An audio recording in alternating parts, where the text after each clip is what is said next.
Good morning, everybody. Today we have a hearing that I really wish was not necessary. The victims of violent crimes in North Carolina are going to be speaking to the House Judiciary. The main person that comes to mind, and I know that there's many victims of violent crimes in North Carolina, is Arena, who just before Charlie Kirk was brutally and senselessly slayed on the metro, and I guess it was a subway car. This is not going to be an easy hearing. I do not anticipate.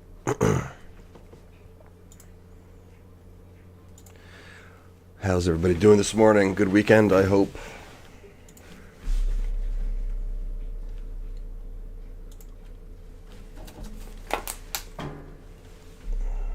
Good morning.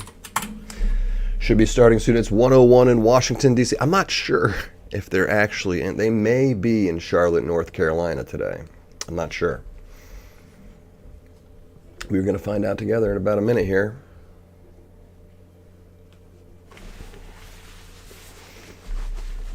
Hey, good morning. There's the dog saying good morning to you.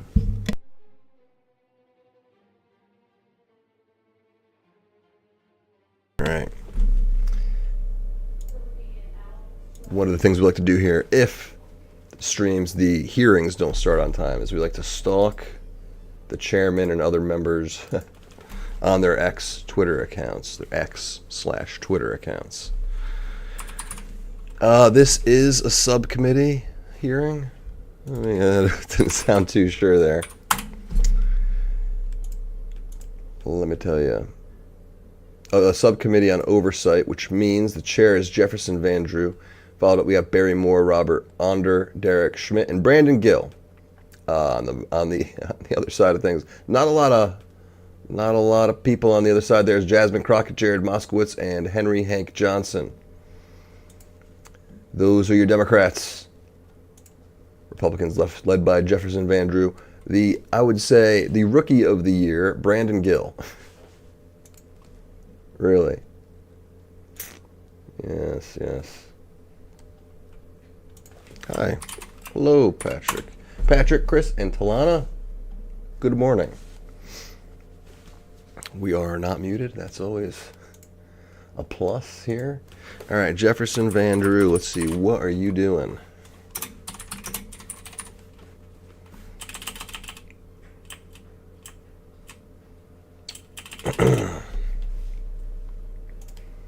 Maybe Brandon Gill is the better one to check out what he's doing on socials. He's probably more up on the socials. I don't know.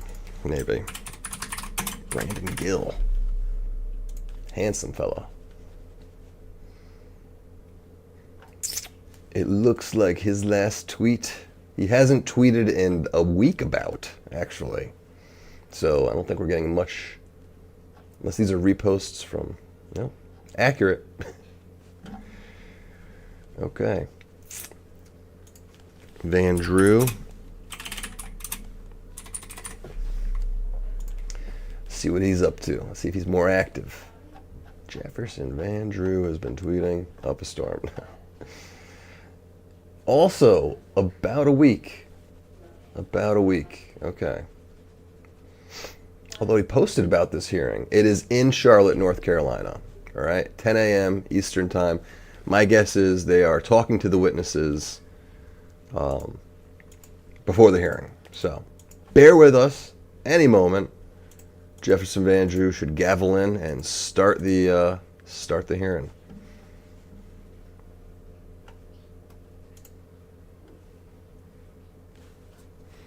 Any minute, Jefferson. Great name. Jefferson Van Drew, I believe, member of the Freemasons. He usually has a lot of drip. He's a guy that likes drip. He's the congressman from New Jersey likes drip. Is that a surprise to anybody?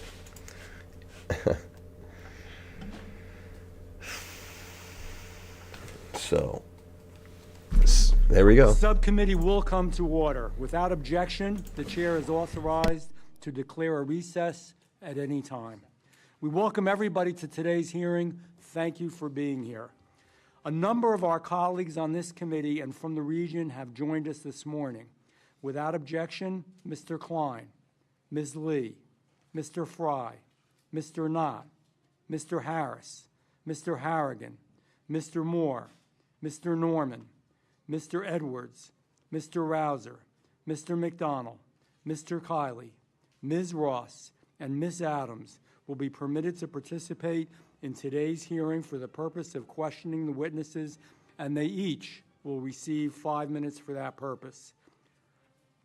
I now recognize the gentleman from North Carolina, Brad Knott, to lead us in the Pledge of Allegiance. I will then ask afterward that we all remain standing for a moment of silence.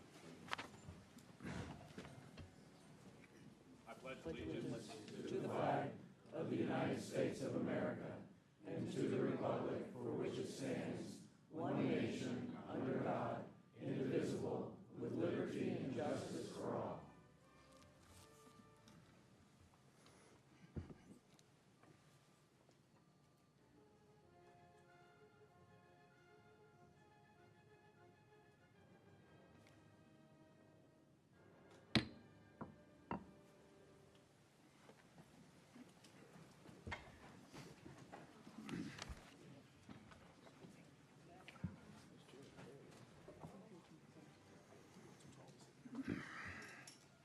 Good morning again. I want to welcome everyone once again to today's hearing. I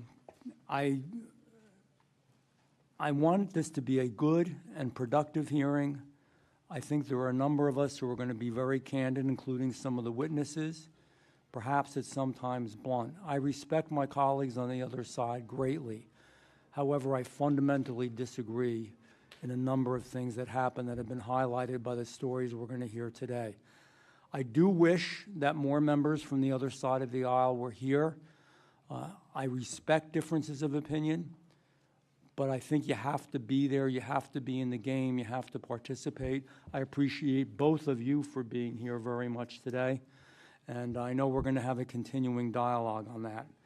You know, today we're here in Charlotte, North Carolina, but this committee, and I've been on it, has also been to Philadelphia. We've also been to New York City. We've also worked each and every day in Washington, D.C. And you know, when we went to Philly, we saw progressive DA Larry Krasner allow more than 400 murders to happen that year. And his office dismissed 70%, not 7%, 70% of those crimes. The committee's been in New York City, and there we saw DA Alvin Bragg let crime surge while he focused on politicizing his office and on politics. He even tried to throw a bodega clerk in jail that was defending himself from violence. Every time the committee visits a new city when we do these field hearings, which is a good thing to do, the story is the same. The faces may be different, the accents may be different, the city may look different, but the same story. We're mourning for innocent lives that have been lost. Hearing from families who've been shattered, have been broken apart, have been destroyed. And there are no words we can say. We were talking on the bus ride here, a few of us. You know, when something like this happens to a daughter or a son, a brother or a sister, a mother or a father, there are no words. There are no words that I can say to some of the people on the panel today that ever make it right. I know that. I never say I know how you feel, because I don't know how you feel. I can never know how some of you feel. I pray to God that I don't know how you feel. The latest name we speak of is Irina Zarutska, a young woman with her whole life ahead of her, one who fled an actual war zone to chase the American dream. She wanted to be here so badly, I think some of you may know that when she was murdered, her parents requested that she be actually buried here in America because she loved America so much. And what's perverse about all this, it wasn't in the battlefields of Ukraine where she lost her life. It was right here on an American street in an American city. It's unacceptable. We're tired of it. We're sick of it. It's sickening. And you know, ladies and gentlemen, we don't have to accept it. It doesn't have to be this way. Bad leaders let this happen, weak leaders. And it's not just crime policy, and I'm going to just, the only time I think today I'm going to digress, but it's an odd time in American history where we have, I think, some really bad ideology, perverse and bizarre thoughts and ways of going about things. You know, whether it was the open borders where we allowed, you know, folks will say, well, borders always to some degree were open and we had some illegals in this country, but we never had illegals who were also criminals and drug lords and drug dealers and murderers and people who assaulted other individuals on the terror watch list. Or whether it's children in our schools, I'm trying to paint the picture of I don't understand what some of the thought process is in what we're doing in our country when we say that our children can work with politicians, administrators, and others to change their gender, to change their name, to change their pronouns. Or in foreign aid, when around the world we're spending your tax dollars for transgender opera, or drag queen shows, or bizarre studies around the world of prostitutes, and I'm not making this stuff up, that's the sad part. Or men competing in women's sports. None of that has specifically to do what's going on, what's happening here today, but it does, because we're doing things to ourselves as a nation that makes no sense to me. That makes no sense to most of the Americans that I meet when I'm in any town, any city, or in my home district. I just don't get it. It's just not natural. You know, I have to ask, why don't, when we come back to what happened here to these victims, why is it that some of these leaders don't show more compassion for, they do show more compassion for criminals, but not the victims? Somebody came up to me, I was talking to them about this very issue, a regular constituent, and said, why do we abandon our victims but have heart and empathy for the criminals? I didn't have an answer. What are we doing? I don't know. Why are judges, elected officials, leftist nonprofits, and activist groups doing all they can to make our streets more dangerous? I don't know how else to say it. It's purposeful. It's not accidental. Let's talk about, you know, why we're here. A magistrate judge let this killer walk free even after his own mother said he was dangerous and that he was a real problem and she was concerned. His own mother. The magistrate judge said, well, this is the 14th time he committed a crime, but, you know, I think it'll be his last because he signed a handwritten note that he's going to be good. Seriously? Are we serious about that? You're looking us straight in the face and saying that? You don't need a degree to know that it's absurd. You don't need to be an attorney or a judge to know that it's wrong. You don't have to have a high-ranking title to know that it doesn't make sense. All you need is common sense and empathy and a heart and the desire to see this nation to be the best nation that it can possibly be. But he was allowed to walk our streets. And now a young woman, and there's other stories, it's not the only story, but this young, beautiful woman with her entire future in front of her, working 3 jobs, living the American dream, believing in America, she's gone.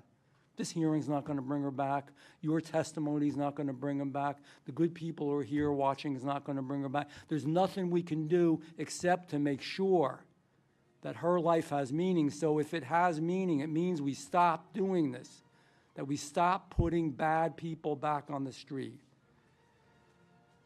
And you know, it's something we can relate to because millions of Americans around the country use transit every day. You know, in Charlotte, there's a great group of people who are really working here to make the transit even better and safer and are doing wonderful things. We have to allow them to do that. We need the laws, we need the judges, we need the attorneys, we need the attorneys general, we need the prosecutors and DAs to do the right thing, to do their damn job.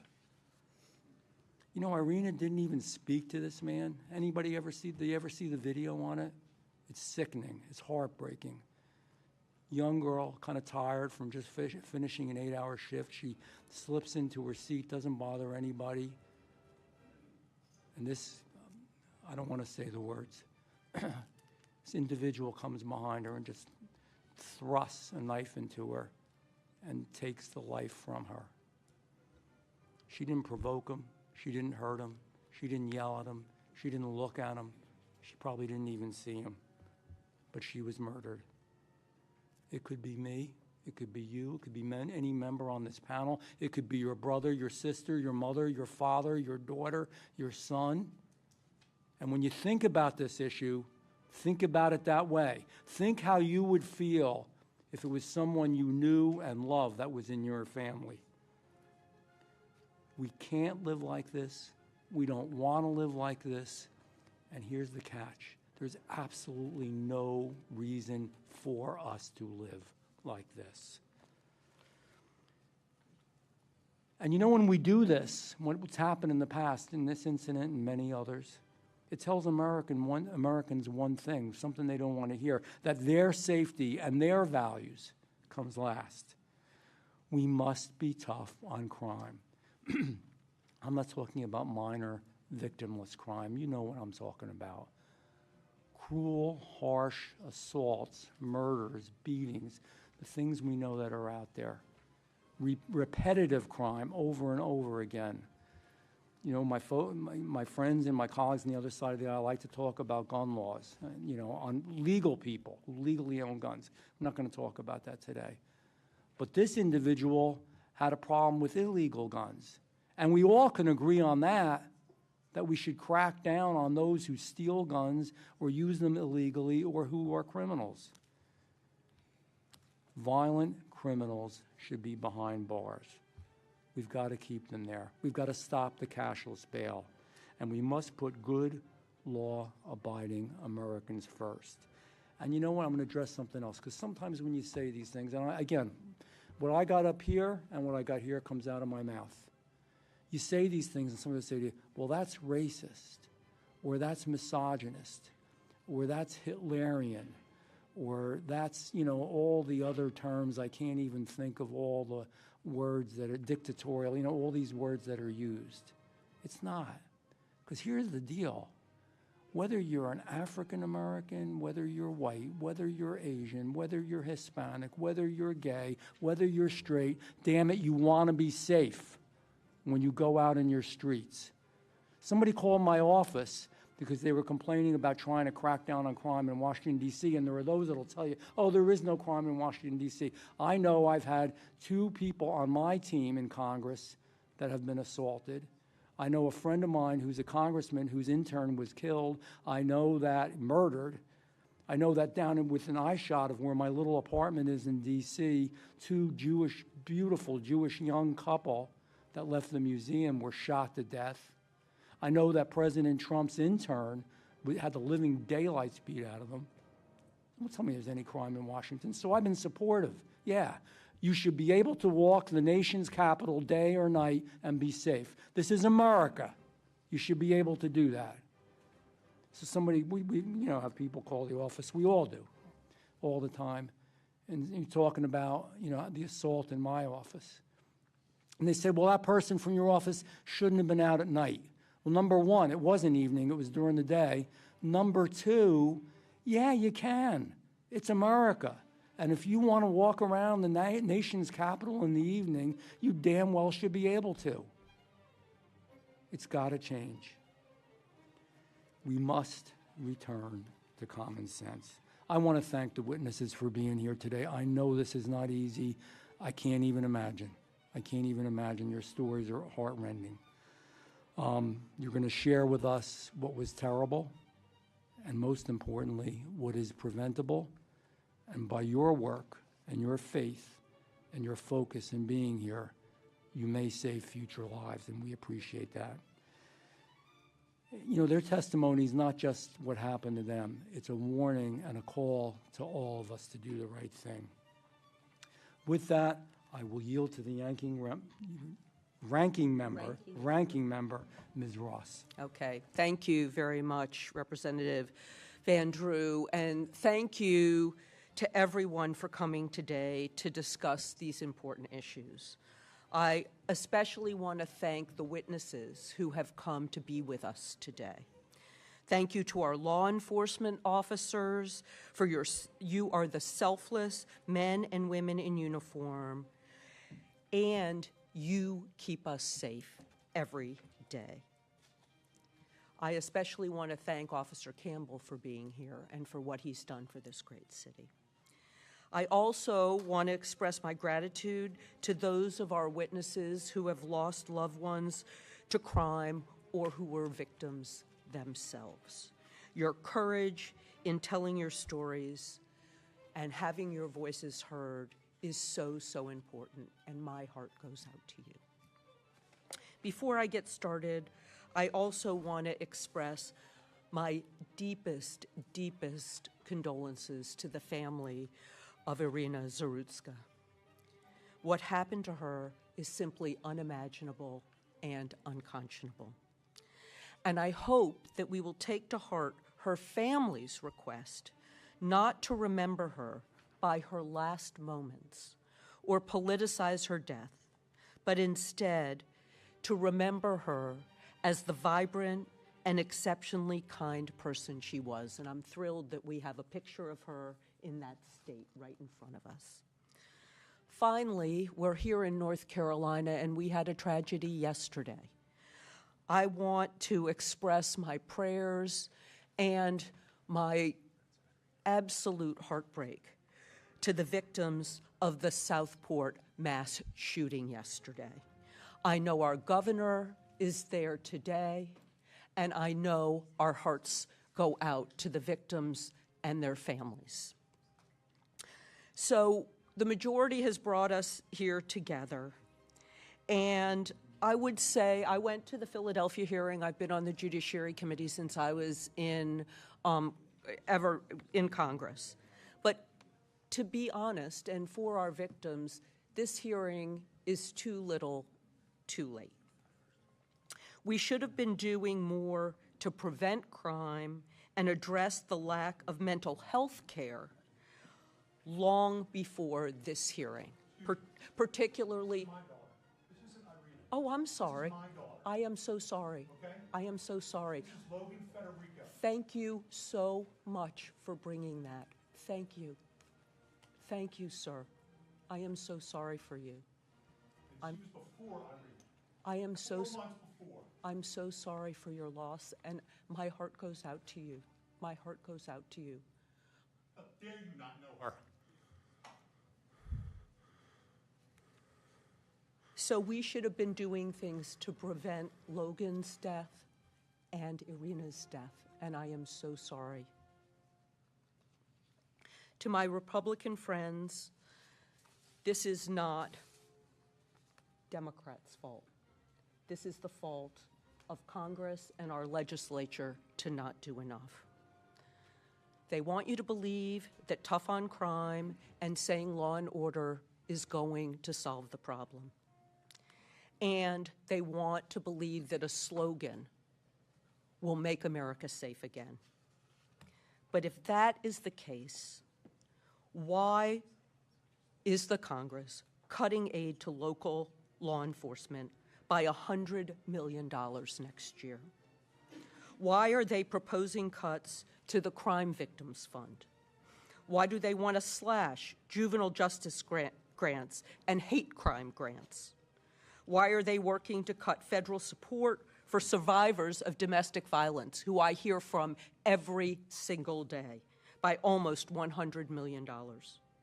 In short, why, if they care so much about law enforcement in North Carolina, are they trying to defund the police and the FBI behind closed doors in Washington, D.C.?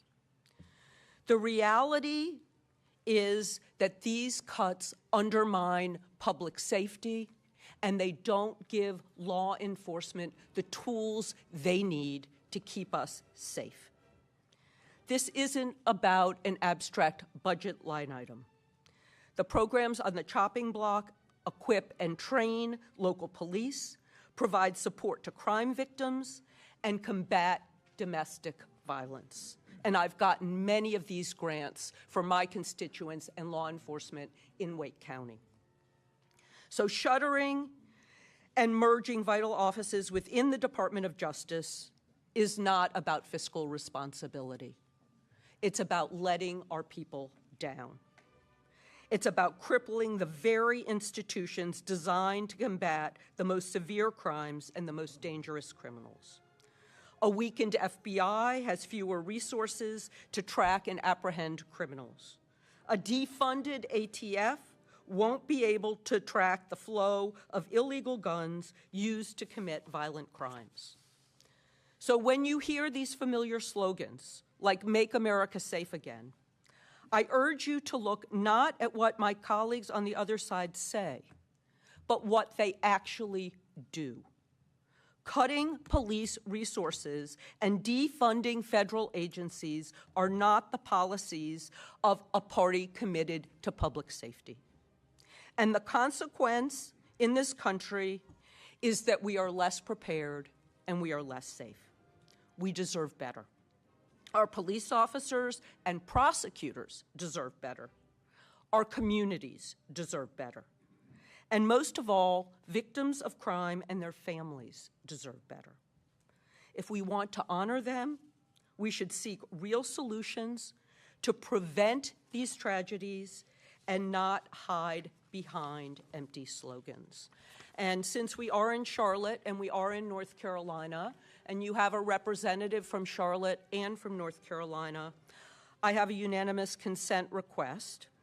I ask unanimous consent to enter into the record an article written by Simone Jasper entitled Two North Carolina Cities Rank Among the Safest in the Country. Here's why. It notes that Charlotte is the 9th safest city in the country, and Raleigh is the 10th safest city in the country. And while I'm honored to have the Judiciary Committee here, I think that North Carolina, while we can always do better, has done better than many of the cities that we have failed to visit. Thank you, and I yield back. Thank you, Ranking Member. I now recognize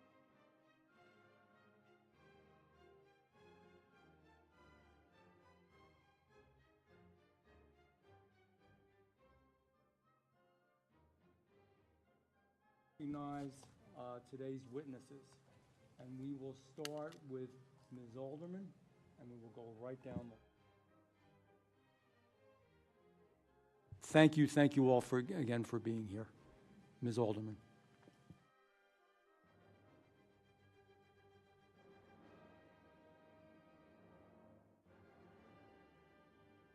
Members of the committee, thank you for allowing me to speak today. My name is Mia Alderman. I'm the grandmother of Mary Collins. Mary Collins. Mary was sadistically tortured. She was tortured. She was brutally murdered in Charlotte, North Carolina in 2020.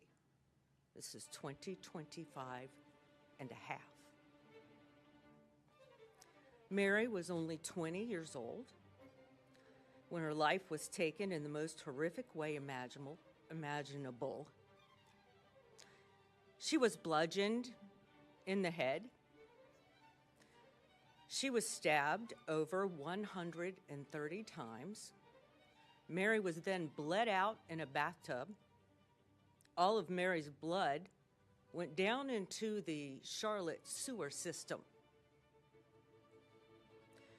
Mary was then wrapped in plastic and hidden inside a mattress, while myself and my family, and then members of the community, tried to get to Mary. I myself was inside the apartment yelling Mary's name.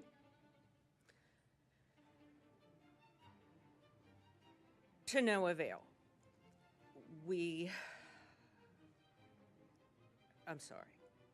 This is very difficult. I have it written out, but then as I sat here, I sort of decided that I needed to go a little further. Our family's now endured more than 5 years of waiting, and still her case has not gone to trial. 5 years is not justice. 5 years is torment.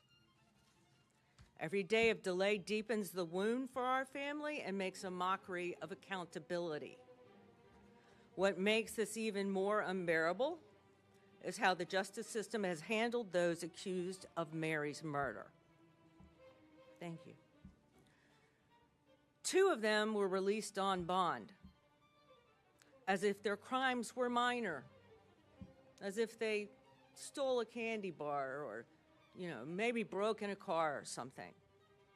One in particular, her name is America Ray Deal.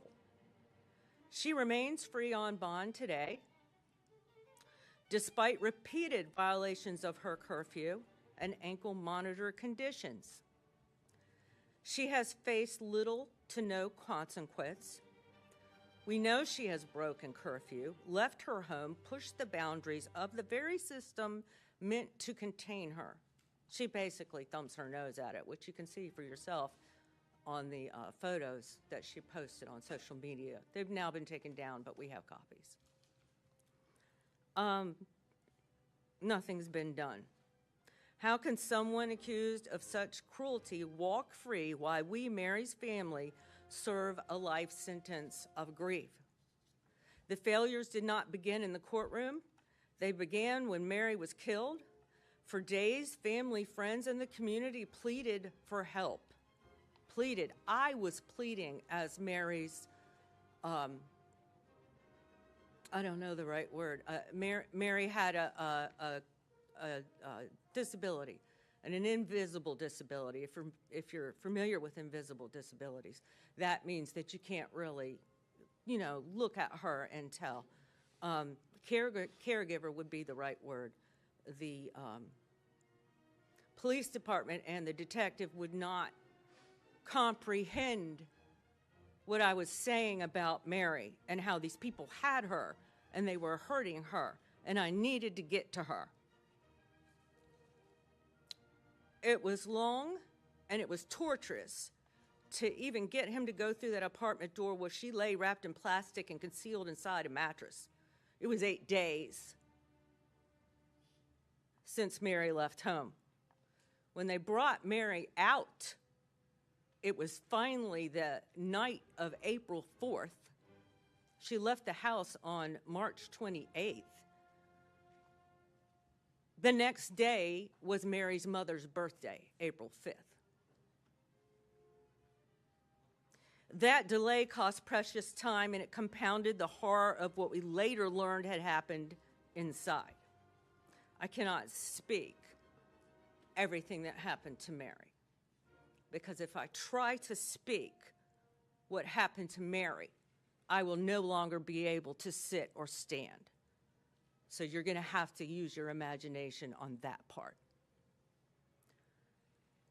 Justice delayed is justice denied, and time is stealing our justice with the backlog court system for murder trials, and Mary is not the only victim.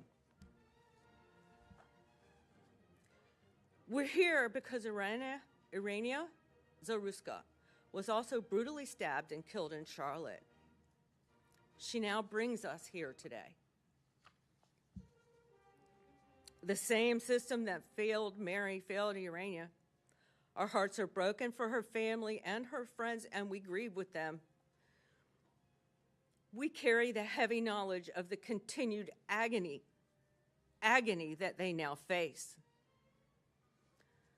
This is not just about 2 young women, it's about the justice system in Mecklenburg County, North Carolina, that is failing the very people it's sworn to protect. We need accountability. We need reform. We need to ensure that those accused of heinous crimes are swiftly prosecuted, that they're not allowed to be released on bond and just live their life. They get to go home and sleep in their own bed and party and have Christmas. And I wondered when they released America, did Did her mom get to smell her hair? Did she, did she wrap her in a warm blanket at night? Because I think about that sometimes. Mary being in the ground dead. And she was so decomposed by the time they got her out of that apartment that we never saw her again. We couldn't look at her. I couldn't smell her hair, touch her face, hold her. I didn't know what to do. Was I supposed to wrap her in a blanket for her to be buried, or her siblings, they wanted her to be buried in her favorite clothes? It was COVID, so only 10 of us could go to a graveyard. We couldn't have a funeral, for Mary has had no funeral. No funeral. None. Her murderers have not faced trial. They've been out free on bond, and we had to go to a cemetery where there was a casket that they told us Mary was inside, and only 10 of us could go.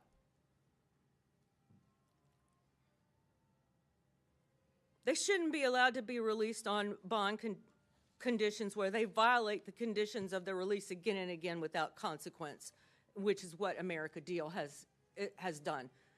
The other one that was released on bond, James Salerno, has since been taken back to the Mecklenburg County Jail. Apparently, he was maybe too much for his mother to handle. I really don't know. But he's back in the jail now. But he was free for 2 years. And America has only spent a year in jail. So she's been free for 4.5 years. And she continues to violate. And we've contacted the DA's office. We don't know if the judges know that she's violated, but she should not be just free. She never should have gotten the bond in the first place. Mary was my granddaughter. Mary was my granddaughter. I'm sorry. Okay, I'm almost finished. She was a daughter, sister, family member, and friend. She was vulnerable. She was also full of life and trust, especially trust. That was betrayed, and her murderers exploited her trust. Our family has lived in anguish for more than half a decade. While those responsible have still not faced a jury, I sit before you today for Mary and for every family who has lost someone to violence and then has been failed again and again by the system that should deliver justice. I ask you to see Mary not as another case number, but as a voice calling out for change. Thank you for hearing me and for recognizing the urgency of justice that has been denied for too long. Thank you, Ms. Alderman, and your testimony, I don't even have the words, was riveting. We went over, and in order that everybody can hear everybody, we have a lot of witnesses and we have a lot of members today. So we have a 5-minute rule, and I am going to stick with that for now on. And that's not because of a lack of concern or that we don't feel for what you're trying to say. You can't do it in 5 minutes. I get it. I understand. But just so that you can we can get the whole hearing done. And we're only here till, I think it's 12:30. 12:30, they're going to kick us out. So for that reason, it's not me being mean-spirited, okay? Thank you. Next, Mr. Federico. First, I want to make sure you all knew my daughter. My daughter was Logan Federico, okay? Logan Federico. She was 22, visiting friends at the University of South Carolina. How many of y'all have kids? I'm just curious. Here's what I need you to do. When I tell you this story, think about your kids. Think about your child coming home from a night out with their friends, laying down, going to sleep, feeling somebody come in the room and wake them, and drag her out of bed, naked, forced on her knees, with her hands over her head, begging for her life, begging for her hero, her father, me, that couldn't be there. She was 5'3". She weighed 115 pounds. bang! Dead. Gone. Why? Because Alexander Devontae Dickey, who was arrested 39 goddamn times, 25 felonies, was on the street. How about that? How good are we doing for our family? How good are you doing for your kids? He should have been in jail for over 140 years for all the crimes he committed. You know how much time he spent in prison? A little over 600 days in 10 years. He's only 30 years old. He was committing 2.65 crimes a year since he was 15 years old, but nobody could figure out that he couldn't be rehabilitated. Well, you'd have to put him in prison to see if he could be rehabilitated. Isn't that the idea of prison? But no, my daughter wanted to be a teacher. She finally figured it out 2 weeks before she was executed. And I haven't heard a damn word from Byron Gibson in South Carolina. Not one word. 4 months, no communication. His biggest concern was that he was pissed off about my interview and how I made him look on the Fox News channel with Trey Gowdy. How pathetic is that? That we're letting our 22-year-old kid visiting friends. It's all she ever wanted to do was visit friends. And she literally was executed while on her knees begging for her life. Her name's Logan Federico, not Irina. And you will not forget her. I promise you. You will be sick and tired of my face and my voice until this gets fixed. I will fight until my last breath for my daughter. You need to fight for the rest of our children, the rest of the innocents, and stop protecting the people that keep taking them from us. Please. You have the power. We put you in the power to do what you have to do. We're asking you, we're begging you all to stop this. 39 crimes in 10 years, 25 felonies. Can anybody here explain to me, well, how possibly he could be on the street? Possibly be on the street. How is it possible? I could sit down in a room and I could explain the whole process of how it failed, how South Carolina failed, Logan, okay? How lack of communication. What y'all did, you woke up a beast and you pissed off the wrong daddy. Because I'm going to put it out there, and I'm not going to be quiet until somebody helps. Logan deserves to be heard. Everyone on this panel deserves to be heard. And we will. Trust me. My daughter laid on the floor for 7 hours before somebody in that house recognized that something was wrong.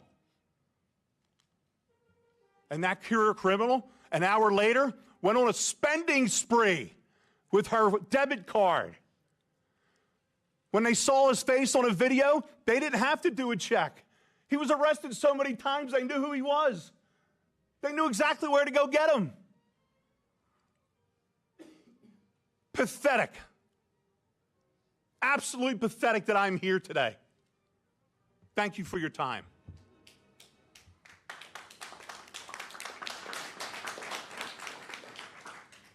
Thank you. Officer Campbell. Good morning. First, I want to say for the record that I'm not here to represent the Charlotte-Mecklenburg Police Department. I'm here to represent myself, and so you can get a clear view of what a violent criminal does when he's back on the streets. April 29th of 2024, the Marshal Service was serving a warrant for a convicted felon for possession of a firearm again.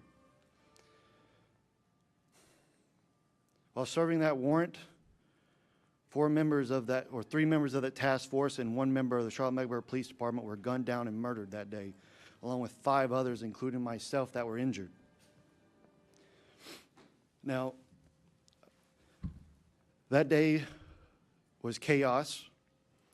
Responding to that call, multiple officers, not only dead but injured, were taking gunfire from an elevated position by a known convicted felon.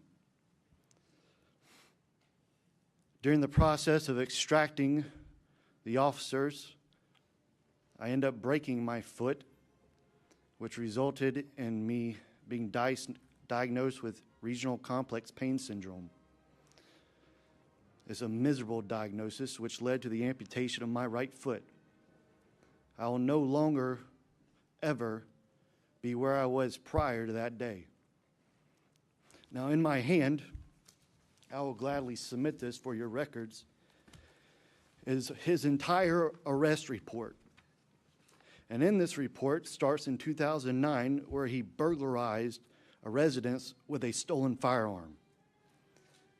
After he was taken to jail, he was released, where he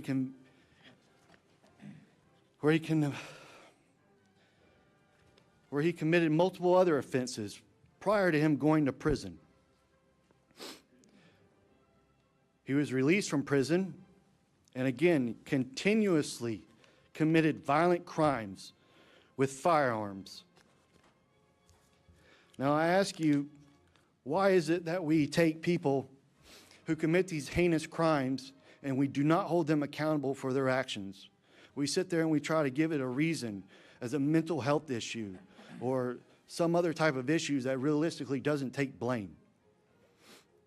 Now, the judicial system here in Mecklenburg County, I can speak firsthand, is trash. And I'll say it again over and over again. And I'll take the repercussions, what comes next after me saying that. But the magistrate system here has no idea what they are doing. This cashless bail system is a joke.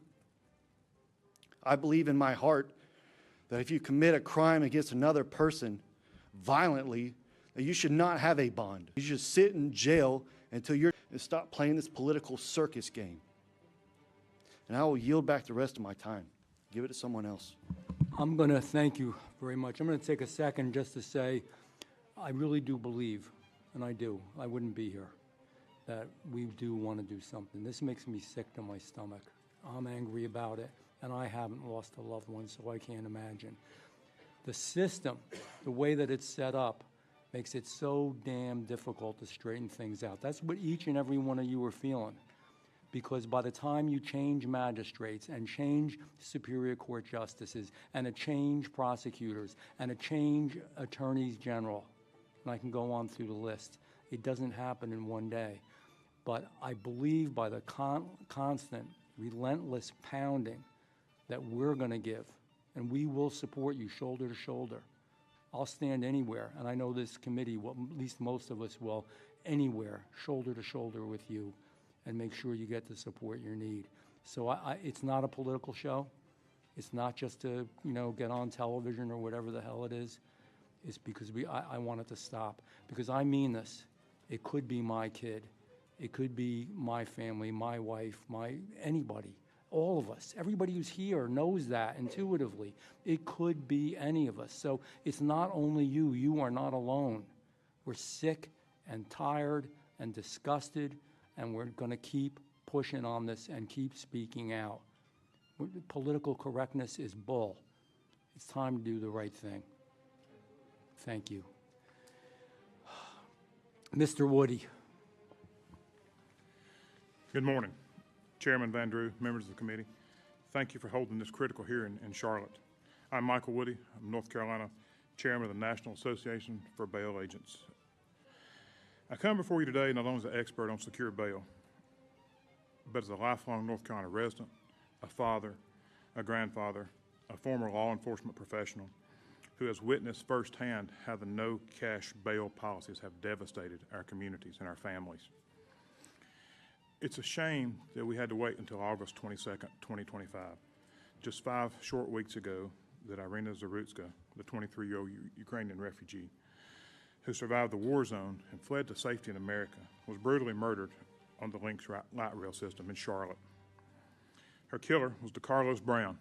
He was a repeat offender with 14 prior arrests and released unsecured bail, cashless bail, on his own recognizance earlier this year at that. Despite concerns about his mental stability and his chronic diagnosis of schizophrenia, he was still released with cashless bail.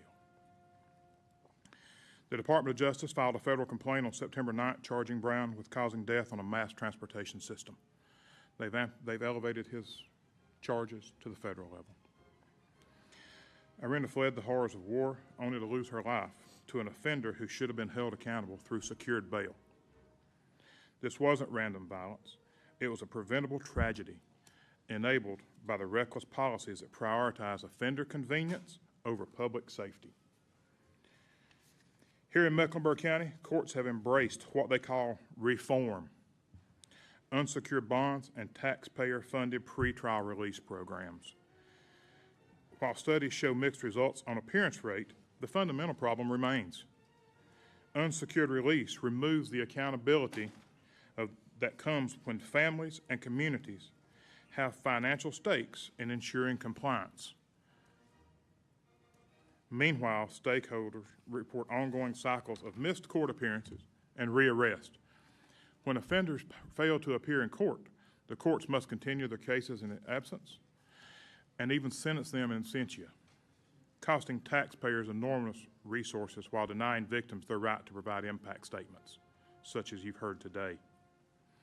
And offenders with serious mental health issues, such as Brown, are released without the evaluation and treatment that could prevent these tragedies. These policies aren't just dangerous, they're expensive. Mecklenburg County alone has spent $345,000 in local taxpayer funds for new pretrial staff. They've wasted over $1.6 million in federal grants and at least $3.3 million in a private foundation money. The county now reports $3.87 million total they've spent to put these offenders back on the street with no accountability. That's over $5 million to operate a system parallel to secure bail, which worked effectively and cost taxpayers nothing and provided more security for families. This is the definition of government waste, multiple bureaucracies, and millions in expenses to avoid using the system that required no taxpayer investment.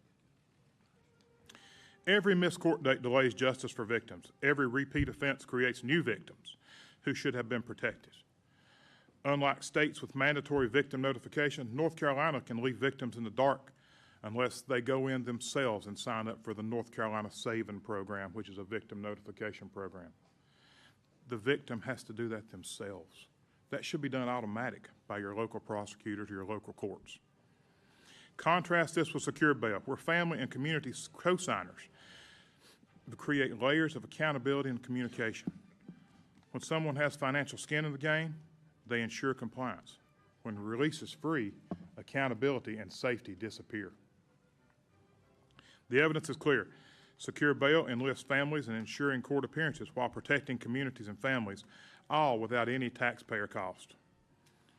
Members of the committee, North Carolina's experience proves that compassionate policies that ignore accountability are neither compassionate nor effective. You've heard that from 3 prior witnesses today. Federal funding should strengthen systems that protect victims and ensure court appearances, not subsidize failed experiments to endanger innocent people like Irina and these lovely ladies here. I urge this committee to stop rewarding failure with federal dollars, support North Carolina's bipartisan Irina's Law that targets these dangerous policies, restores accountability, protects victims, and ensures justice and fairness. Thank you. Thank you, Ms. King. Good morning, Chairman Van Drew and the distinguished members of the subcommittee. Thank you for inviting me to participate in today's hearing on victims of violent crime. This testimony provided to you today is through my personal capacity as a private citizen and native of this community and based upon my professional experience. My name is Dina King and I'm an attorney. I've always known I wanted to be an attorney because I wanted to help my community, serve justice, and uphold the law. I spent 19 years, nearly 2 decades, as a prosecutor, serving both as a state and a federal prosecutor. I started my legal career as a state prosecutor here in Mecklenburg County where in addition to prosecuting crimes, I also worked in our mental health and drug courts. It was within that role that I saw firsthand the intersection between mental health and substance abuse issues within our criminal justice system. These specialized treatment courts demonstrated exactly what long-term studies have shown, that these courts significantly reduce recidivism. As a federal prosecutor, I was a member and leader of the Organized Crime Drug Enforcement Task Force, formerly referred to as OCDETF, whereby through prosecutions I identified, disrupted, and dismantled major organized crime, violent, and drug trafficking organizations. It was through this initiative that I was able to prosecute some of our state's most violent offenders, including members of a gang that were responsible for committing several murders in North Carolina. What I soon learned after those defendants were convicted of racketeering murder charges and sentenced to consecutive life sentences is that victims of crime, the family members of those murdered, still need resources to help them long after defendants are imprisoned. We need more support and funding for survivors and victims. What I've learned as an attorney prosecuting cases across this state, from the mountains to the sea, is that crime occurs in every community. Crime of any kind is unacceptable. I implore Congress to work with state and local governments and provide funding to community-based organizations to develop real solutions to address these problems. Solutions that address the specific needs of each community, as a one-size-fits-all approach will not work. Specifically here in Mecklenburg County, funding's needed to assist in increasing our prosecutor staffing levels, which continue to lag significantly behind similar-sized jurisdictions.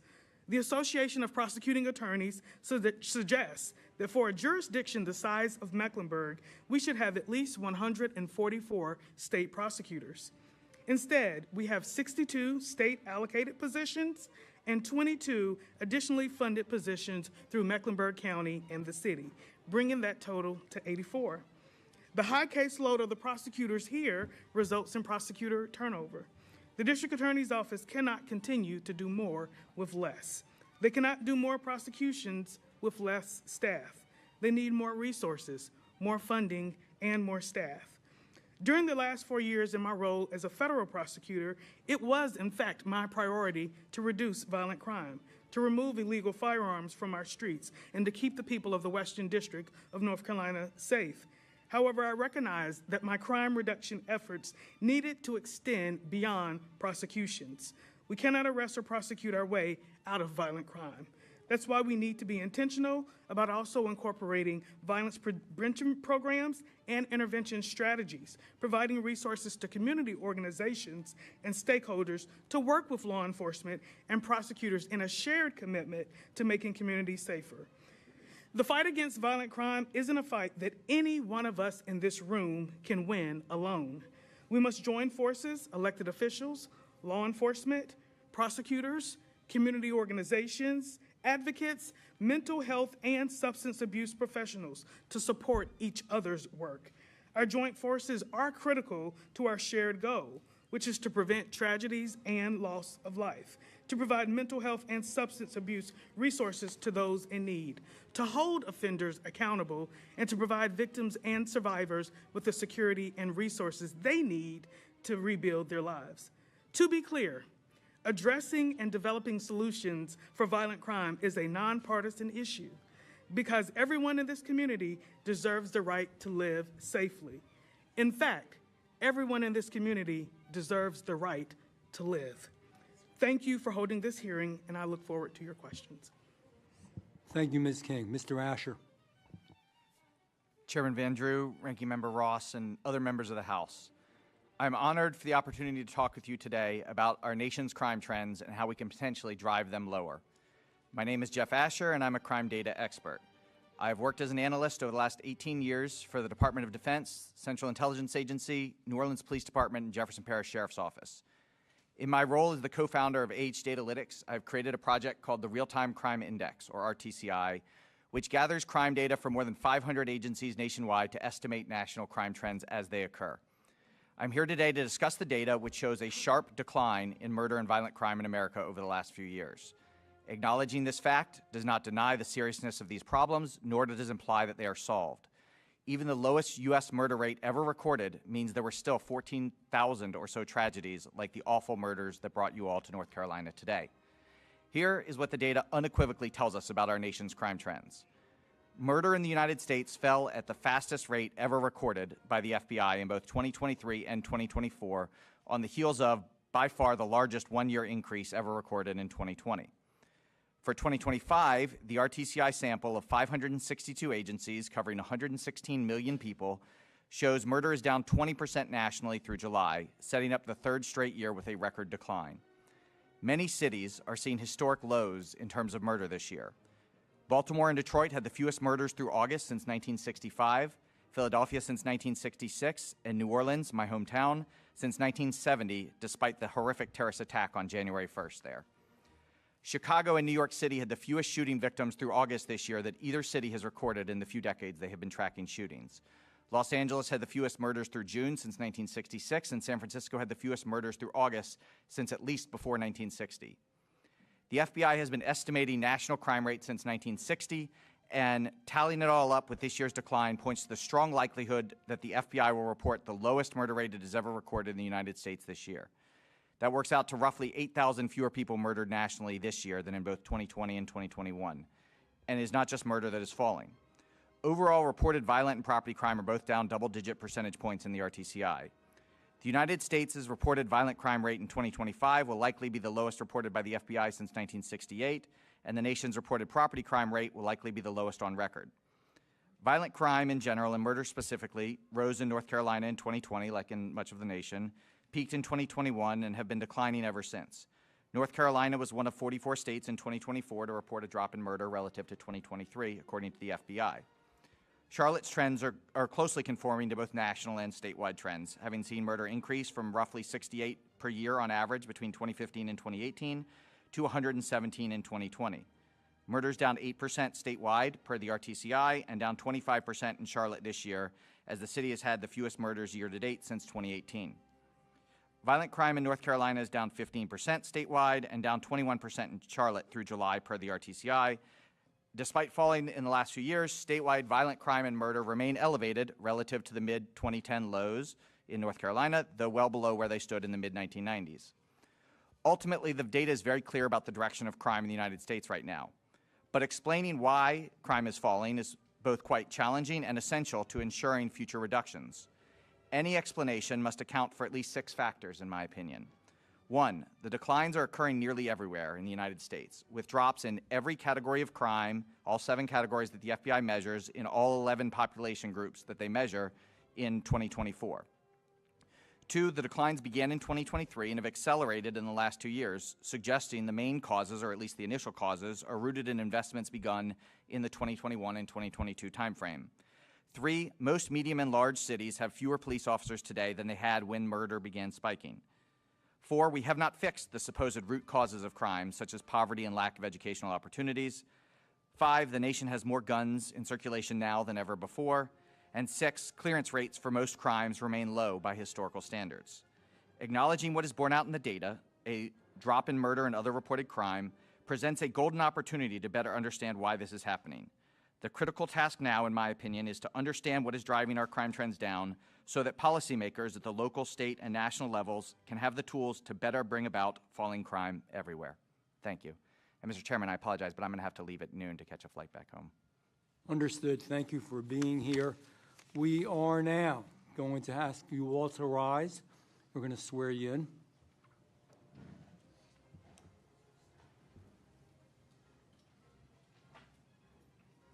You're good. You're good. You rose to the occasion already. Do you swear or affirm under penalty of perjury the testimony you have just given and are about to give is true and correct to the best of your knowledge, information, and belief, so help you God? Yes. Okay. Let the record reflect that the witnesses have answered, you may sit down, have answered in the affirmative. Please know that your written testimony will be entered into the record in its entirety. So if you weren't able to say everything you wanted to today, you'll have additional opportunity. Accordingly, we ask that if you do have written testimony, obviously to please submit it. With that, We are going to begin the questions from the members of Congress, and I will start with Ms. Klein. Is that good for you? I'm sorry, no, Mr. Klein, and you will be second, Ms. Ross. Okay? Mr. Klein, we're going to start with you. All right. Okay? That's great. Thank you, Mr. Chairman. I appreciate you holding this hearing. I want to thank our witnesses for being here. This is very difficult, and you are helping us to craft policies that will hopefully help victims, because ultimately that's what we have to keep in the forefront of our minds, are the victims. We can get lost in the numbers a lot of times, but what we have to do is remember that each crime has a victim, and each victim has to be remembered, and have us to stand up for them. To the city of Charlotte, you have a problem. You have a problem here. You have a criminal justice system that is broken. And I'm not just picking on Charlotte, because we've been in Philadelphia in a field hearing. We've been in New York City. Any other large city across this country is going to have a similar problem. I'm from the Commonwealth of Virginia, just to the north. And you could go to Richmond. You could go to Norfolk.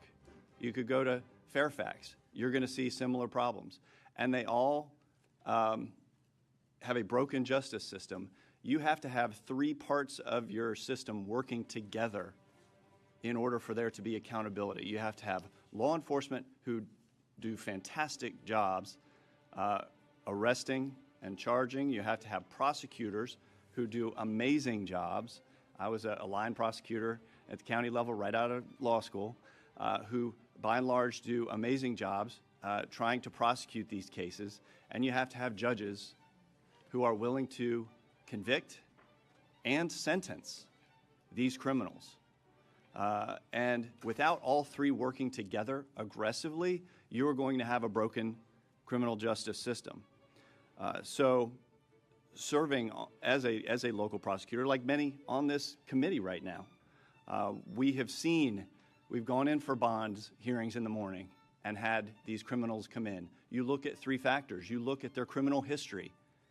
You look at whether they're going to be a danger to the community if they are given a bond. And you look at whether they're going to abscond and flee. If any of those are a possibility, you argue against bond. And if a judge thinks that any of those are a likelihood, you deny bond and you hold them. We also had 287G agreements where if this offender was an illegal immigrant, they were held until their case was finished, and then ICE could pick them up. We need, as federal officials, to put in place mandatory 287G agreements so that every jail has to hold on to these illegal aliens until they can be picked up by ICE and deported. But we've got a broken system because not all of these parts are functioning together. In Virginia, we had laws on the books that were presumptions against bond. So if you came in and you were charged with a certain offense, it was presumed you didn't get a bond. And it was up to the defense attorney to actually argue to overcome that presumption and get you a bond. So more offenders were kept in jail pending their trial, and after conviction were held for sentencing, and then were sentenced aggressively. But then we had a legislature that flipped. And we had a Democrat legislature and a Democrat governor get rid of the presumptions, reinstate parole. We had the lowest recidivism rate in the country in Virginia, and that's gone. And now we have cities, we have counties, like in Fairfax, where we have a prosecutor, Soros-backed prosecutor, who's actually treating illegal immigrants better than Americans, defendants. So we have a problem right in our own Commonwealth. But yes, there are solutions that have to happen on the local level. Yes, there are solutions that have to happen on the state level. At the federal level, I believe about 50 of the local prosecutors here in Charlotte are federally funded. Well, let me say this. As a member of the Appropriations Committee, we need to start tying the money for these prosecutors to the laws that are on your books. and making sure that you actually impose some accountability here in Charlotte, to make sure that you have the policies in place to make sure that justice is done, and that these policies are not ignored by the judges, ignored by the prosecutors, but are actually taken seriously. So as an appropriator, I'm going to take that back. I'm going to take your stories back to Washington. And I'm going to fight for the victims that suffered so tragically as a result of these crimes. But I want to thank you all for your time, and I yield back. Thank you, Mr. Klein. Ms. Ross, the gentlelady from North Carolina. Thank you, Chair Van Drew. As a former member of the General Assembly and also a former transit attorney, I have been an advocate for additional resources for safe transit, for mental health, for victims, for law enforcement for decades. And in fact, the district attorney here, Spencer Merriweather, has also been sounding the alarm for years about the chronic lack of funding his office has received from our state legislature. As we heard from Ms. King, he currently has 84 full-time assistant district attorneys in his office, many of them locally funded. But for a city the size of Charlotte, the standard says that he should have at least 144 prosecutors to handle the caseload. This chronic underfunding by the state legislature leads to incredibly high caseloads for ADAs in his office, which in turn leads to high turnover and not moving cases quickly enough. The state allocation for the Mecklenburg DA's office has only increased by a single prosecutor since 2010, despite a 20% growth in Charlotte's population since then.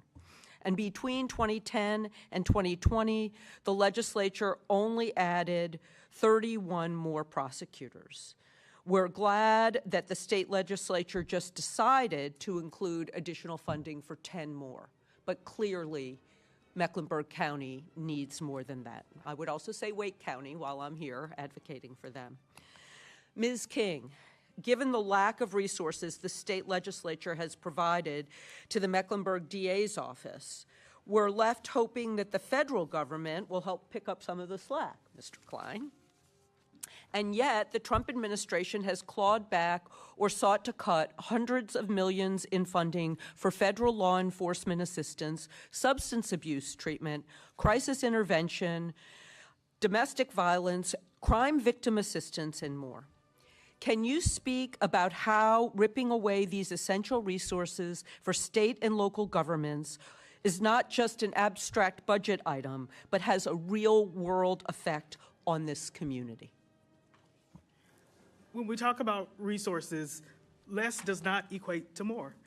In fact, many of us in our own general lives, we say, put your money where your mouth is. Show me where you're spending your money. I'll show you what priorities are important to you. These offices, whether we're talking about law enforcement, whether we're talking about prosecutor offices, or whether we're talking about community organizations, they are doing the work and will continue to do the work. However, they're already strapped with trying to prioritize what initiatives do they put up first? Is it training? Is it personnel? Is it equipment? And when the funding is either reduced or cut back or diminished, that adds additional strains on these organizations to truly figure out how to best serve. To be clear, these offices have the goal of public safety in mind. However, being able to have sufficient resources to do that great work is vital to the boots on the ground, which are the local communities that are doing that work. And as a follow-up to that, you know, you have a group of concerned Congresspeople here, including many from North Carolina. Can you tell us what, because you've been both a state prosecutor and a federal prosecutor, what we in North Carolina should be advocating for our communities? More funding to law enforcement, more funding for prosecutor offices. One example that I'll give you is anytime a prosecutor's office, for an example, is strapped with resources, they are having to decide whether or not to maybe fill vacant positions. We're talking about unfunded positions, filling vacant positions. If those vacant positions remain vacant, that's more work that has to then be shared amongst the prosecutors that are in the office. That leads to prosecutor turnover. It leads to prosecutor burnout. And so what I would ask members of Congress to do is to really look at providing more resources, more funding in particular to our law enforcement agencies, to our prosecutor offices, and also to our community organizations that provide supplemental support for those. Thank you very much. And, Mr. Chairman, I have a unanimous consent request. I ask for unanimous consent to enter into the record an article titled, "As Mecklenburg Weighs Budget Priorities, Court Leaders Barely Getting By Ask for Help," dated February 18th, 2025. Without objection. Thank you. I yield back. Thank you. I'm going to claim my time. Just have a few thoughts here, so bear with me. Some words were mentioned about the Crime Victims Fund and cuts and so forth. Let me just point out that this fund was down actually during the Biden administration because they failed to collect so many fines against criminals. Good to know. Some grant money was pulled from certain NGOs, not profits. And I'm going to tell you why. Because they were spending money. You know, it's important to realize here, money matters. Ms. King, you're right, money matters. But if you're spending the money on the wrong stuff over and over again and continuing bad policies over and over again, the money doesn't matter. In fact, maybe the money hurts because you're pushing these philosophies and these standards and what's happening in our country down everybody's throat, and you got the money to do it. So that's not always a good thing. More money to really enforce the law? Absolutely. And I know Mr. Klein well, and I know that he will fight for that. But we have to do the right thing. So some of these were funding to groups and NGOs that were pushing the exact opposite what the majority of you want and the vast majority of Americans want. Just a few questions here that I had. Mr. Federico, you know, I'm sorry, I don't have the words. I'm not going to pretend to have the words. But a simple answer is what I need here, because I want to make sure that we crystallize this. Should your daughter's murderer have been released so many times? Absolutely not, 100%. Clear is crystal clear, right? Crystal clear. Couldn't be any clearer. Yep, exactly. And if we had more money, she still would have been released if we had the same policies. That's the point. It's not the money. It's bad decisions. Yep. Mr. Campbell, all right, there you are. The assaults and the murders, what happened to you? What happened to your colleagues? What happened to those that are trying to keep us safe? And what's happening to much of the American public? Are bad judges, bad magistrates, bad prosecutors, bad laws, bad attorneys general, letting people out too early, is that the root cause of the problem? Thank you, Mr. Campbell. I appreciate it. Mr. Woody, bail. Could we, in your estimation, have saved lives if we had gotten rid of cashless bail and used secure bail, had bail that was secured? Absolutely. Again, crystal clear, right? Crystal clear. Nothing Secure really bail complicated. interacts with the families Thank of the you. defendants. Mr. Asher, you indicated that, you know, the crime rates dropped, lowest levels, and nothing's happened to anybody. And I say this respectfully, I'm not picking on you. I appreciate you being here. But man, talk to these people. You want to come in my district, I'll introduce you to a whole lot of folks that don't feel that way. Walk the streets of some of these cities. D.C., I told you the stories before. I mean, I've got an office there, and two, not one, but two of my people in my office have been victimized. A member of Congress's, you know, intern was murdered. People have been killed and beaten and hurt. It depends how statistics are compiled. Statistics don't always tell the story. Quite frankly, statistics always aren't accurate. Are we indicting everybody we should? Are we convicting everybody we should? Are we releasing more people than we should? That all affects those statistics. So I just wanted to say that to you. And, you know, there's concern, and I'm a Second Amendment guy, but I don't want to get into guns here. But we're going after people legally who have guns and think that's going to cure the problem. How about the bad people who've committed felonies over and over that are released again, and some of those felonies involve guns? Shouldn't they be incarcerated? I mean, that's clear. You should agree with that, whatever side of the aisle on, whether you're liberal, conservative, or whatever. So, you know, it's kind of the same theme, it's the same story. I just wanted to touch base on those few issues. And Ms. Alderman, just with you, do we need more accountability? Just give me a yes or no, maybe a few words. In our system, do we need more accountability? We don't have any accountability, So we so obviously any need- little bit more would be great. Thank you, yes. And do you believe that criminals should be released unsecured bond, with unsecured bond or no bond at all? Of course not. They shouldn't be released with bond if they are charged with first-degree murder. Absolutely, I agree with you. But imagine we're releasing folks with no bond or unsecured bond, even worse. But I agree Sir, with I you. do not have to imagine. I live here in Charlotte. I know. Thank you. Yeah, and so let me just ask you a question, because you're a very outspoken lady, and then I will be done. You heard Mr. Asher say that everything's pretty good, crime rates down to record lows, no problems, everybody's happy. Is that you live in Charlotte, is that your perception? Absolutely not, and I've lived in Charlotte back and forth during my life since I was 6 years old, and I'm 64. So I have a very good chronological memory of Charlotte and of the crime. And just since Mary was murdered 5 years ago in 2020, and she was one of those highest statistics in 2020, the crime is just, it's outrageous. And every single morning when you wake up, someone has been murdered, shot and killed, or murdered in some other way. Other crimes that involve knives, axes, these types of things. So, you know, it depends on your perspective. If you want to look at figures all day long, then you're going to have a, you know, I'm not a mathematician or, you know, that type of analytical person.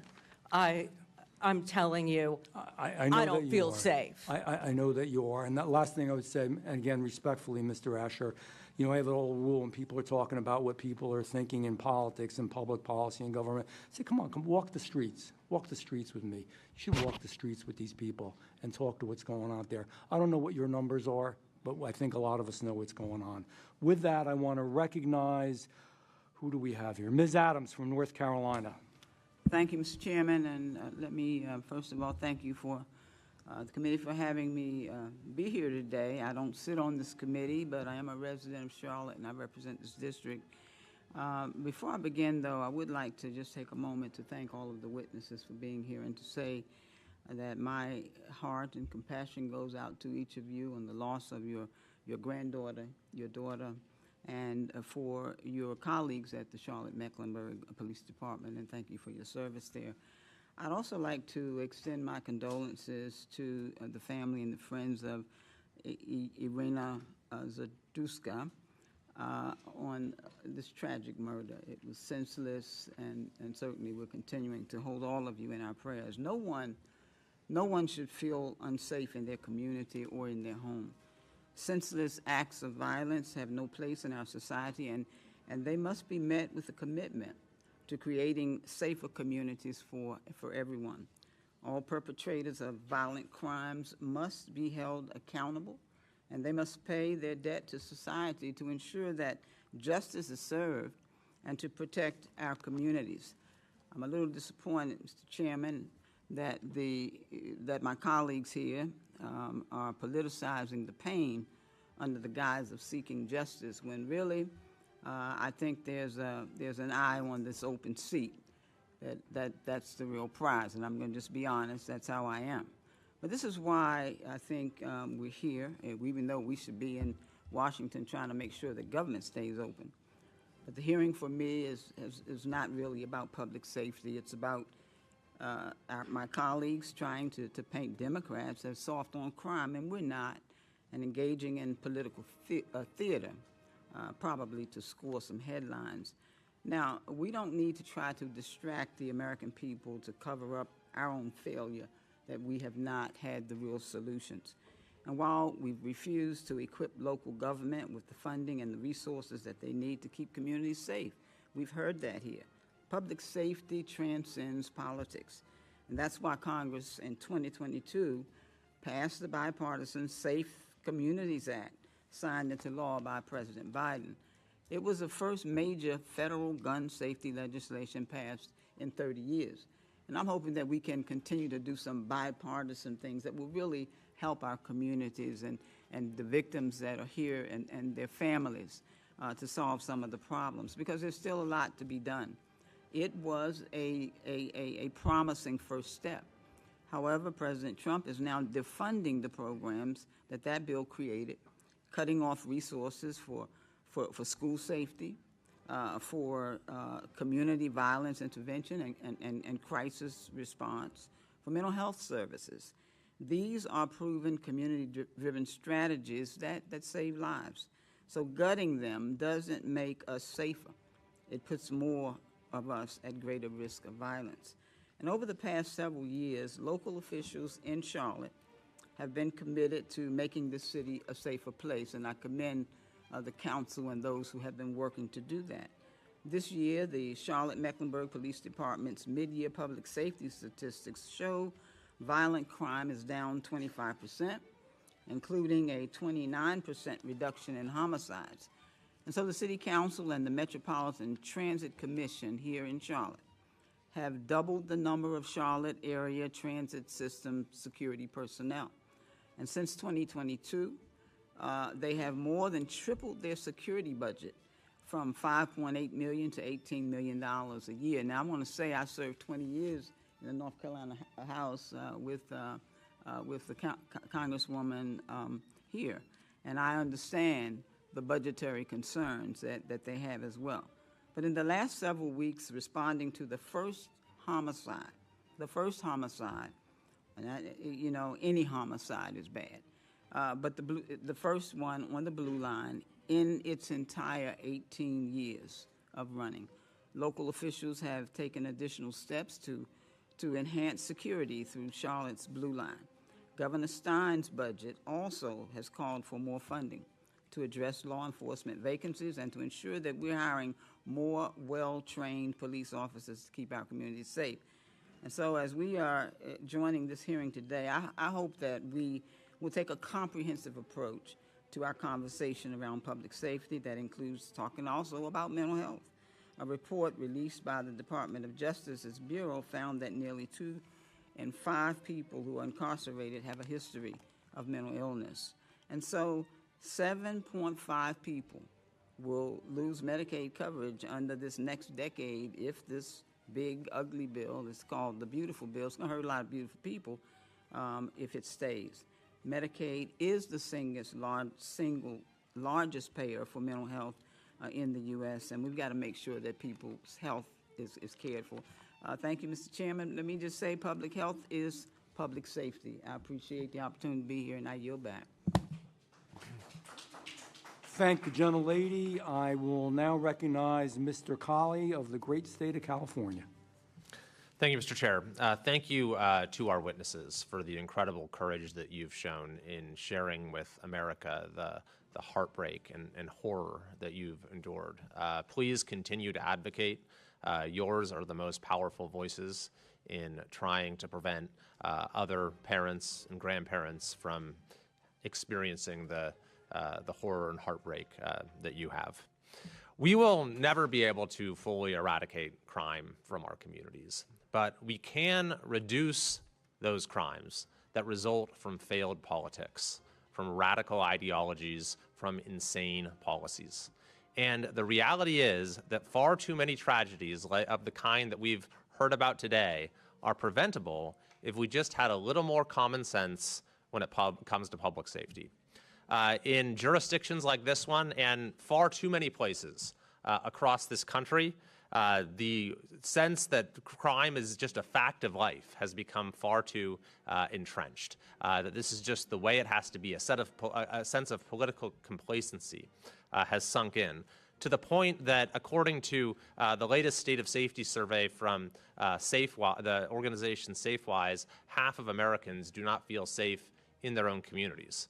And this is more true nowhere else than in my own state of California, where according to the same survey, 64% of Californians feel a high daily level of concern for their safety, which is the highest of any state in the nation. 72% of Californians say they are highly concerned about violent crime happening to them, also the highest of any state in the country. So this is not just a abstract issue. These are the vast majority of people saying that they've heard about the sort of horrors that we've heard about today, and they fear that it could happen to them or to someone they love. This sense of lawlessness is seen in the ordinary conditions of life for people as well. In Los Angeles, the police chief has advised people, do not wear your jewelry when you go outside. People have to walk through homeless encampments on their way to work with all manner of drug use and other unlawful activity.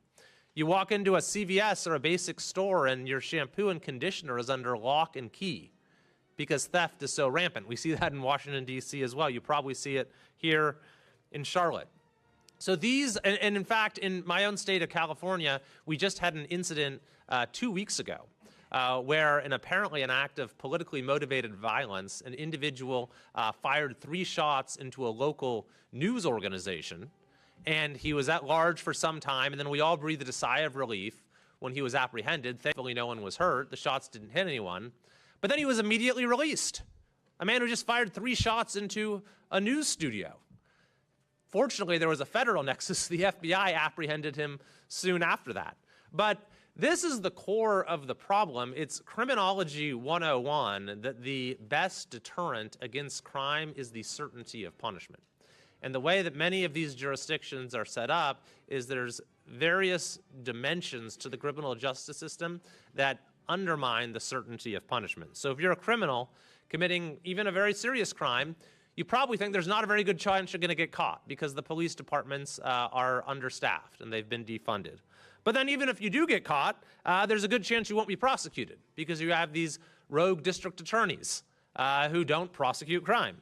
But then even if you do get prosecuted, there's a pretty good chance you'll be let out on pretrial release, on bail, or even maybe on unsupervised release without bail. Or then even if you are convicted, then the punishments are so weak that it really won't be much of a punishment at all. The good news is public opinion has turned sharply against these sort of radical policies that have gotten us to this point. Even in California last year, Californians passed a proposition to make crime illegal again by restoring appropriate consequences that passed with almost 70% of the vote, despite opposition from the governor and the political establishment. We also saw some of these reckless district attorneys in our state removed from office, and because of that, we've actually seen a modest improvement in crime that is starting to be felt in our state. So, Mr. Chair, I think this is precisely the time when we can say, and we're seeing it in Washington, D.C., by the way, where we have a controlled experiment going on, where you can at least turn a couple of the levers to increase the certainty of punishment, and what do you know? Crime goes down. I think that we need to use that as an example for how we can bring public safety to communities across this country. And I think that starts, by the way, first and foremost, with supporting our law enforcement. So thank you to all the law enforcement with us here today. I yield back. Thank you, Mr. Kiley. Mr. Chairman, I have 3 unanimous consent requests. I ask unanimous consent to enter into the record a memo from the Democratic staff of the House Judiciary Committee titled President Trump's Pardons Cheat Victims Out of an Astounding $1.3 billion in restitution fines, allowing fraudsters, tax evaders, drug traffickers to keep ill-gotten gains. Without objection. And an article entitled SEC Drops Efforts to Recoup Funds from the Trump Clemency Recipients, dated September 19th, 2025, from the New York Times, and an article titled Trump Oversees All-Time Low in White-Collar Crime Enforcement, dated August 10th, 2020, from Bloomberg. Without objection. Mr. Chair, I object. I fail to see the relevance of any of those documents to this hearing and the life of Irana I do thank the gentleman, but it has been the past practice and policy on both sides of the aisle as far as entering something into the record. And I understand, and when you speak, and you're going to have your opportunity you'll be able to voice that objection and why. Thank you. And just a point of clarification, all of that money would go into the Crime Victims Fund. So that money would go directly to victims of federal crimes. So by not recouping that money. No, I'm being lenient here. I got this problem. I always like to be a nice guy, but there's a point where, so in order for us to move on, and again, you'll have your chance to speak, you would have to withdraw that objection, or else we'll have to vote on it.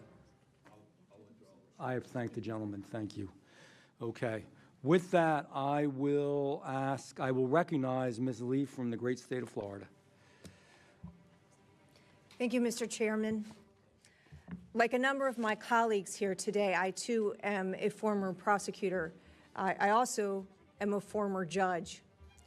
And I know that when a judge considers the question of pretrial release, there is no more important consideration than safety to the community and risk to the innocent people who live there.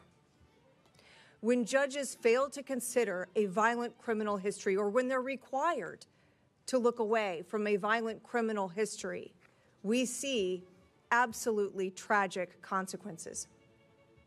Our committee has been traveling the country to try to tell the stories of the real people and the real families who have been forever and permanently affected by crimes of violence, and crimes of violence that could have and should have been prevented with good criminal justice policies. These hearings are an effort to show that these tragedies are not numbers, they are not statistics, they are certainly not political theater. They are real stories of families, sons, daughters, whose lives are lost or permanently changed. As a mother, I thank you for being here and for being willing to share with us the stories of your families. There is nothing that could give better perspective on how vital and critical it is for us to stop soft on crime policies that lead to these kinds of tragic results. Officer Campbell, I'd like to start with you. You mentioned that you and your colleagues, the day that you were injured and several of them killed, were responding to a call that involved a violent recidivist. Is that correct? That would be correct. Is that something that was unusual in your experience, or is that something that happens to you and your colleagues regularly? I would say that was an unusual circumstance. Yes. Now, in your experience, is there a broader challenge related to violent recidivists being out on release before trial? Yes. What effect does that have on your ability to do your job safely? So, as a police officer, I would say we spend a lot of our time chasing our tail and rearresting the same people that we arrested the week prior, while the violent crime continues. A lot of crime is stopped just by our mere presence, but our presence is pulled because, again, we continue to arrest and deal with the same people day in and day out. And Mr. Woody, one thing that you mentioned was the concept of an unsecured bond or releasing someone on their own recognizance. Tell us, if you would, your perspective on the significance of instead having a secured bond or detaining someone pending trial. Secured bond, through a bail bond agency, cosigner is required, an indemnitor per se. That indemnitor is going to be a family member, a close friend, a relative, or someone that has substantial collateral and something to lose if this defendant reoffends, if this defendant absconds, or if this defendant goes out and just thumbs his nose, per se, as the word was used earlier, to the court.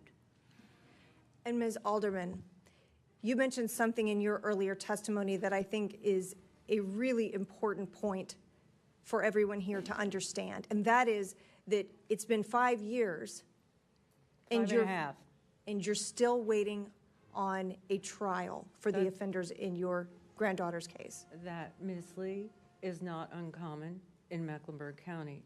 We are not the only ones.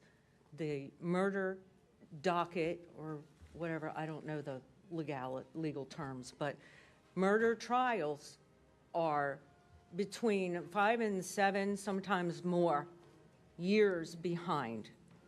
And that is outrageous. And what the district attorney's office will tell the victims, they did tell me, and they have told others that I've spoken to, time is not a friend to your case. Time only hurts your case. When you have a heinous crime, like, for example, because I'm here for Mary, what they did to Mary, they had the evidence, they had the people, they had a witness in Mary herself, because they had wanted to burn Mary's body in that mattress. And something that horrific is just put in line, just, whenever, when they get to it. So they're just finishing up 2019. Mary was murdered in 2020. So that, personally, to me, makes no sense.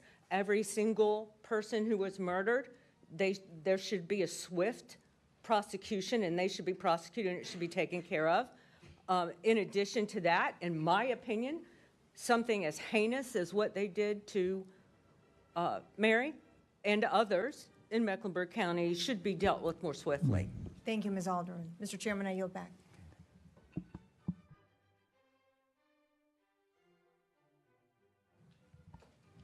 Thank you, Mr. Chairman. It's good to be here. You and I have traveled quite extensively and into multiple jurisdictions to see the results, I think, of soft on crime policies within counties, within cities. And unfortunately, I think Charlotte is no stranger to that, too. To Officer Campbell, thank you for your bravery. Thank you for your commitment to law enforcement. And thank you for speaking up. I had the opportunity yesterday on the way up here to talk to several members, officers that serve this area, who were fearful that if they spoke out, or that if I attributed things to their name, that they would somehow be penalized for that. And what they have said, and what they said on the phone with me, was really in line with what you've said, which is that these soft on crime policies, letting people out, letting people back out, letting reoffenders back out routinely, is a problem for what you do every day. That they don't feel the support from the city council. They don't feel the support from the judges on things that they do. Even your own handbook really ties the hands of law enforcement in the things that you're able to do. And I think that's certainly a concern. To Mr. Woody, thank you for speaking up about bail. There's a 2023 study in California, Mr. Kiley's state, of the Yolo County District Attorney's Office, where California found that 70% of defendants released on no cash bail went on to reoffend. 70%. And the study found that defendants released on no cash bail were twice as likely to be rearrested for felonies and 3 times as likely to be rearrested for violent crimes compared to those who actually posted bail. So I think that's in line with what you said earlier. Mr. Federico, you and I have had the opportunity to speak, and it's just heart-wrenching to hear and to hear your testimony about Logan and what she faced. And a lot of my questions today are going to be in line with you, because I really want to dive into this, because this is not unique to Charlotte or New York or California. This happened in my home state of South Carolina, in Columbia. I don't represent Columbia, but I want to dive into that. She was a beautiful young lady pursuing a degree in education. She wanted to be a teacher. I mean, that is the most altruistic and good profession that is out there. And her life was cut short. And let's dive into that. So, Mr. Federico, your daughter's killer had 39 prior crimes. Is that correct? Yes, and 25 of them were felonies. 25 are felonies. Did he serve any time in prison? He served a little over 600 days. So if you took all 25 felonies and you took all 39 crimes, and he had actually served jail for those, what were his sentences supposed to be? If you took them all together and you added them up. Over 140 some plus years. So 140 years, but he served 600. Right. In 2014, he was charged with first-degree burglary and grand larceny, and if he was convicted, which he would have faced 20 years. Is that your understanding? That is correct. Did he serve 20 years from the 2014 felonies? No. How much time did he serve? Do you know? I think 411 days. And then he was out? Yep. In 2023, he was charged again with third-degree burglary and unlawful carrying of a pistol.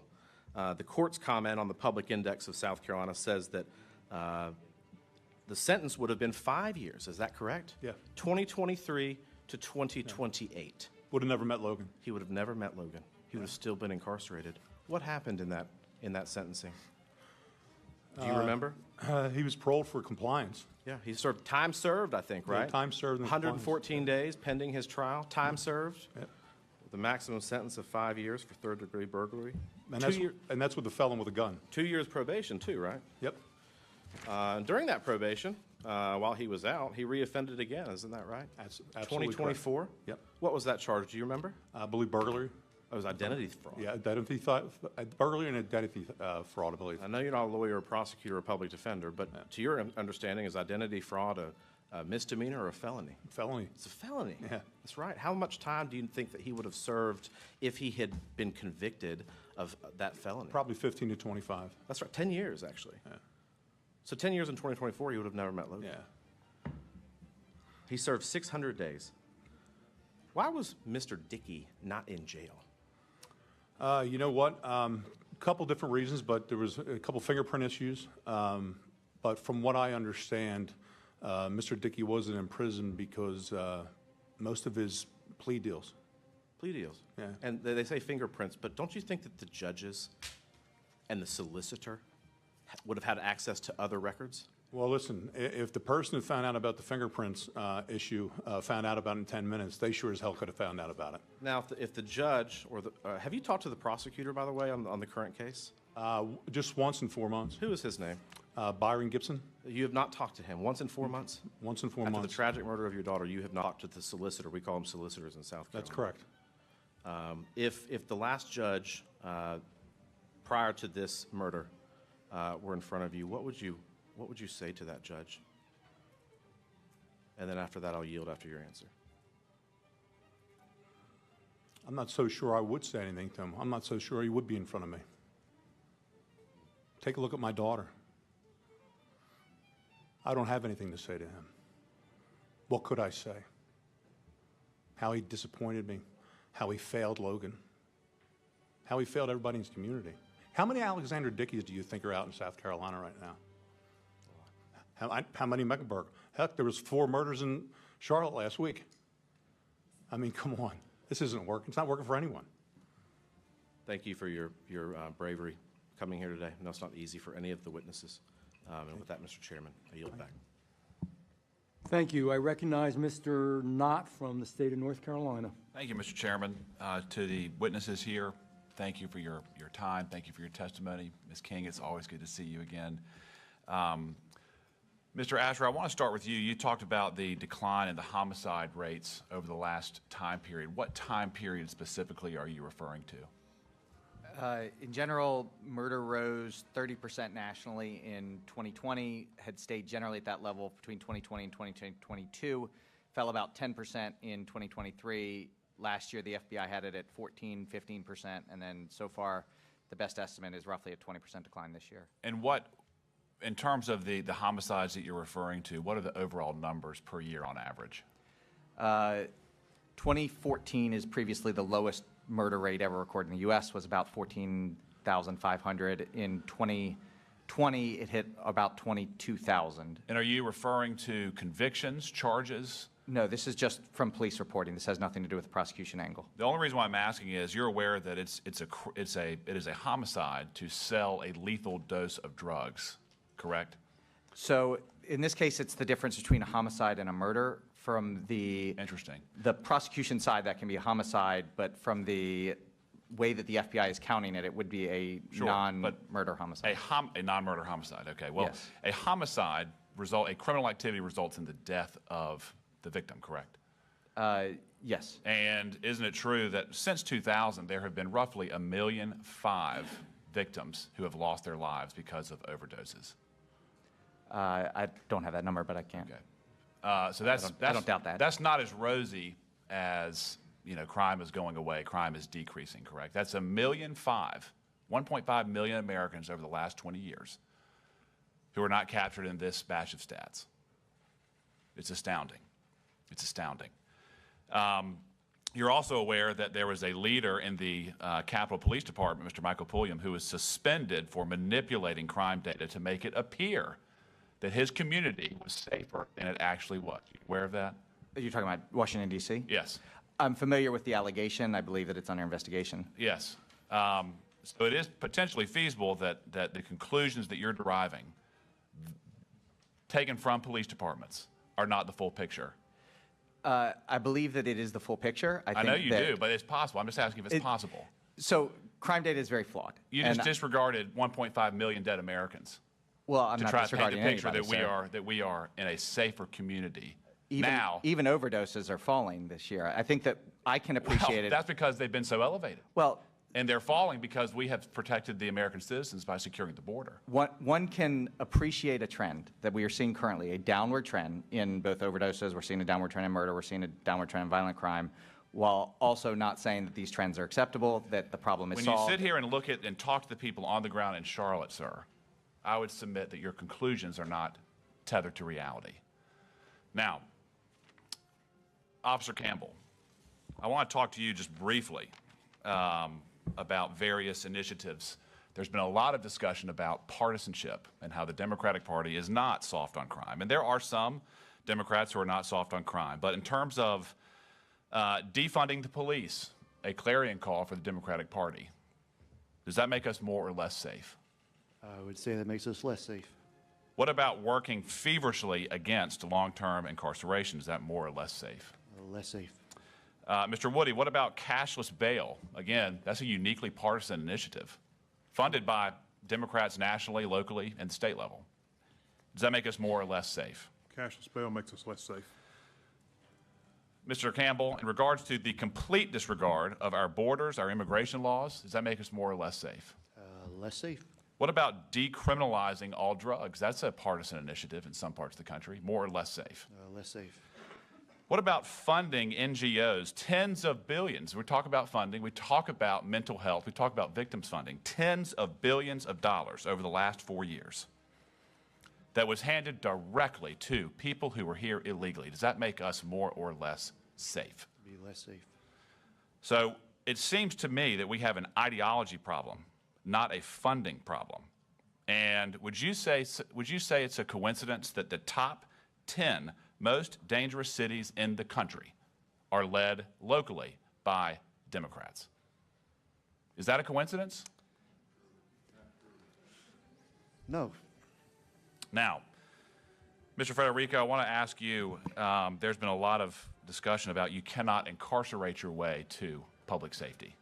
Do you agree with that? Well, how can we find out? We don't do it. Right. I mean, there's percentages out there that after 3 years, after 3 years of release, 68% of them are rearrested. Right. So we've got to figure it out first. Put them there first, then let's do the math. Right. If someone has 39 arrests, 25 felonies, you think they've earned the right to be in a jail cell? He is probably one of the best resumes of a criminal. You think he deserves mental health, or does he deserve to be in jail? I think he deserves to be dead. Yeah. Ms. Alderman, in regards to your tragedy, again, thank you for being here. Did the criminal who affected you so mightily, does he deserve mental health, or does he deserve to be in jail? The criminal, Time has expired, but I'll let you finish that question. the criminals who killed Mary are not mentally ill, so it's not a valid concern of mine. Thank you. Mr. Chairman, I have a unanimous consent request, just one this time. I ask unanimous consent to enter into the record an article from Reuters dated September 29, 2025, entitled Exclusive Federal Drug Prosecutions Fall to Lowest Level in Decades as Trump Shifts Focus to Deportations. Without objection. We recognize the gentleman from North Carolina, Mr. Harris. Thank you, Mr. Chairman, and thank you to all of my colleagues for coming to be a part of this. I want to thank you for holding this hearing here in the city of Charlotte. I moved to Charlotte 20 years ago, brought my family here to become the pastor of First Baptist Church here in downtown Charlotte. And I can tell you that in that 20 years, the Charlotte that we have discussed here today, there's a lot of issues that I think all of us have recognized. And quite frankly, I'm very thankful to have an opportunity for us to converse on how we can make it safer and for its residents and its visitors. All of us here in this room and across the country have seen the video of the tragic murder of Irina Zarutsko. We've heard the harrowing stories that all of you have shared today. And again, I add my heartfelt condolences to you, but my incredible admiration for your strength and resolve and courage to continue to tell the stories. And you cannot quit telling them. And I'm very grateful for your willingness to step up. But in the case of Irina Zarutska, DeCarlos Brown Jr., we know, had a long criminal history. And despite this, in his last encounter with the law prior to murdering Irina, Magistrate Teresa Stokes released him back into the community with only a simple, and I quote, written promise to appear for his trial. Now, sadly, it's all too common for a criminal to be let off easy by a judge, only to have him turn around and commit even worse crime. And you know, and I know, this is unacceptable. Officer Campbell, I want to turn to you quickly. Have you encountered situations where individuals with a history of violent crime were released and you saw later reoffended? That would be the majority of the people I arrested. The majority. Thank you, sir. In your view, how do lenient bail policies impact crime in Charlotte? It would increase it because they know they're not going to be held accountable. And how do you as a police officer feel when these criminals are arrested and are shortly released immediately back into the public? I feel like the majority of the work that I've done was pointless because they'll be out on the streets while I'm still writing the report. Well, in my view, lenient bail policies are not working in the city of Charlotte or cities across this nation. Criminals need to know that when they get arrested, they will not be immediately released on just an unsecured bond or written promise to appear. In fact, I want to share a story that former Union County DA John Snyder shared with me years back. A man was arrested just over the Charlotte border in Union County and that I represent. Being a repeat offender in Charlotte, he suddenly noticed that the police car was headed in the opposite direction of Mecklenburg County Jail. After raising this concern with the police officer, he was informed he had been arrested in Union County, not Mecklenburg. And upon hearing this, the man began sobbing because he knew he was going to jail that night and would spend the night in jail. Jurisdictions across the state should strive to send a similar message wherever you are. Many of those issues need to be dealt with by our North Carolina General Assembly, as we've heard today, and I'm glad to see that they're already doing so with the passage of Irina's law. And I'm certainly praying, and I hope all of you are urging Governor Stein to find the courage to sign it into law. And Mr. Woody, turning to you, could you please describe for all of us the changes that Irina's law would make to North Carolina's system for bail? In accompanying with the Pretrial Integrity Act, an offender who reoffends is automatically held 48 hours or until they see a judge in front of a first appearance. In addition to that, it would recuse the people from having an unsecured bail. They'd be required to post a cash bail, secured bail through a bail bondsman, or a family member with property or assets through an accommodation. Well, and thank you for sharing that. And I believe Congress has got to take action as well. We cannot sit by and allow these mismanaged cities to put Americans in danger. In fact, I'm going to be introducing two bills in the next week, one for accountability, the other for transparency, as one of them is going to ensure jurisdictions that get federal grants for public safety do not defund their police or implement cashless bail lest they lose any of those government funds, and one to require the Department of Justice to publicly identify every jurisdiction in this country that implements these cashless bail policies. And I look forward to working with my colleagues on the Judiciary Committee to deal with these important matters. In just my last few seconds, let me say, Mr. Federico, how has Logan's tragic death shaped your view of the criminal justice system? Very disappointing. When criminals have more rights and are respected more than an innocent young woman at age 22. It should send a shock wave to everyone, Absolutely. Well, again, let me just say thank you to all of you for sharing your stories. Please keep sharing your story. And with that, Mr. Chairman, I yield back. Thank you. I now recognize Mr. Moore from the great state of North Carolina.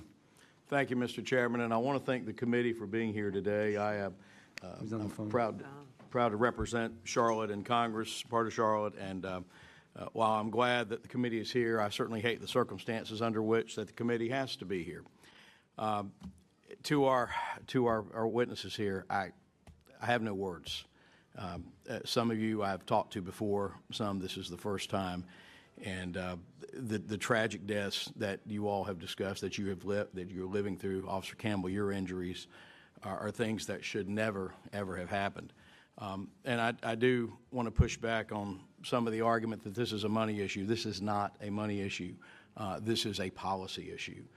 This is a choice that is made often by magistrates, and I can give you some examples. One as recent as just a couple weeks ago. Two of the district attorneys in two of the neighboring counties I represent, Travis Page from Gaston County, Mike Miller from Cleveland County, are here. And I can tell you a story that I think is very telling, and this happened just September 3rd, so this is very recent.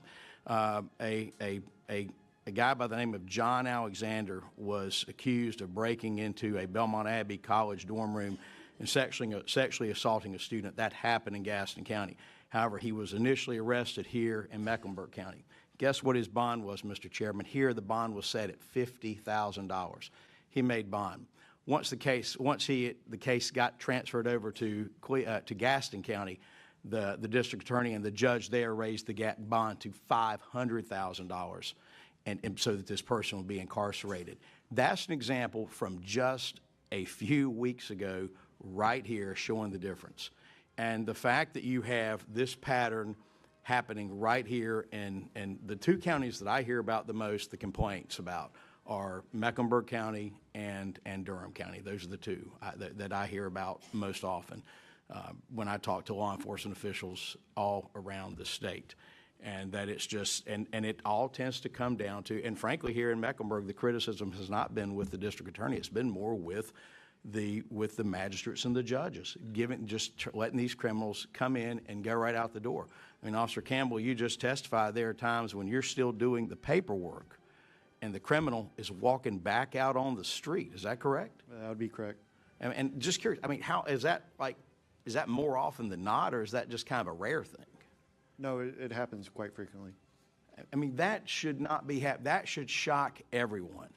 And that should drive the point home that this is not about money or programs or whatever else and some of these feel-good programs that get kicked around out there to try to divert people from jail. There are people who are dangerous and they need to be incarcerated. And I'll tell you the other problem that we have, and that is the lawsuit a couple decades ago, I think the ACLU filed at wanting to get folks out, deinstitutionalize folks with serious mental issues. Well, guess what you have now? You have people out on the streets. Your homeless problem has gone through the roof. You know, you can't go anywhere without seeing homeless encampments. Even in my small town of Kings Mountain, where this is happening. It's happening all over the country. And it's because of these leftist policies of trying to get people deinstitutionalized who have mental issues. And guess what? Some people need to be in the community, but guess what? There are dangerous people who should not have been in the community. And I point to the situation with Irina Zarutska. Not only should this guy have not been out on bond from previous things, but why didn't somebody involuntarily commit this guy, right? I mean, this guy, you know, whatever you want to say, this guy should not have been on the streets. And these policies have to change. But guess what? It's a question of what's happened when it comes to judicial officials around, because you don't hear this as much in some of the other counties. I mean, you've got a data pool that you can look at. And for those who are here in the public or whatever, I mean, you've got two neighboring district attorneys sitting out in the audience today. Talk to them after this hearing. Get them to talk to you about what the stats look like in their counties. I want these victims' families to know that you were not done properly. Your loved ones were not provided justice. That has to change. To the family of Irina Zarutska, I have had the opportunity to speak with her uncle. Absolutely tragic. Leaving a war-torn country, coming here, starting over, only to be murdered by some animal who should have been behind bars on this light rail. Just unspeakable. I just want these family members to know. I want her family member to know, Officer Campbell, who now lives with a disability, because I want you to know that these stories are not in vain, that change has to come. I appreciate your courage in being here today, and I appreciate the message that's being sent forth. And Mr. Chairman, I appreciate this committee going around the country, because the American people are sick and tired of this, and it has to change, and it's going to change. With that, I yield back. Gentleman yields. I thank the gentleman, and I recognize the gentleman from North Carolina, Mr. Rouser. I thank you, Mr. Chairman, and I want to thank you for allowing those of us who are not on the Judiciary Committee to join you here today. My primary committee assignments are Transportation and Infrastructure, and Agriculture, and Science and Technology. But first, I want to tell each of you my heart really goes out to you. It is unbelievable what you have had to endure. And I can tell you that all of us here are going to work very, very hard to make sure that justice is achieved. It may take a little bit, but we're going to work hard. I also want to acknowledge that my mind and heart are with my friends in our community of Southport, which is in my district. And it strikes me that we have a real issue of a moral, what I'll call a moral and spiritual crisis in this country that needs to be addressed as part of the big picture as well. Given my role on the Transportation and Infrastructure Committee, where I'm chairman of Highways and Transit, we're in the process of writing a highway bill, for lack of a better way to put it. And that's going to include an opportunity to make modifications to our transit programs. And one of the things that I've observed through my research that is really interesting to me and quite appalling is fare avoidance. Folks get on these light rails and they're not paying any fare whatsoever. That was the case, with the murder here in Charlotte a few weeks ago.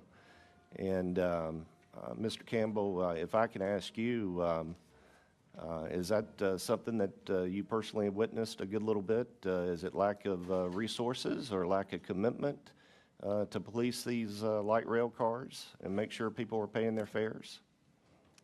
Well, the light rail system is controlled by CATS, and they employ their own security. Right. More cops, to me, would not be the answer. I mean, CATS can control their own fares, but there's never been a system that, checks to see if they paid their fare or not in the first place. Yeah. Well, one of the fundamental principles is you get more of whatever you incentivize. And if people do bad and they're not reprimanded, if there's no consequence, they're going to continue to avoid paying any fare. I think that's definitely an issue that we'll look at in the context of our highway bill. I know we have some great and fine citizens of this community, David Longo and many other business leaders who are working to enhance the community here for the future and are working on those specific issues, and I appreciate them for their commitment and dedication to it. But when you have public transportation systems that the average person does not want to ride, that makes it very, very difficult, to keep them financially viable and sound. And of course, is really a problem for the community as a whole, because after all, taxpayers are paying for them. Let me ask you, Mr. Woody, switching gears a little bit, I'm just curious your thoughts on this. Do you think magistrate judges are under political or institutional pressure to release offenders with minimal bail, even in violent cases? I think magistrate officials are given a bail schedule, and whether they adhere to that bail schedule or not, I think will be under their own accord.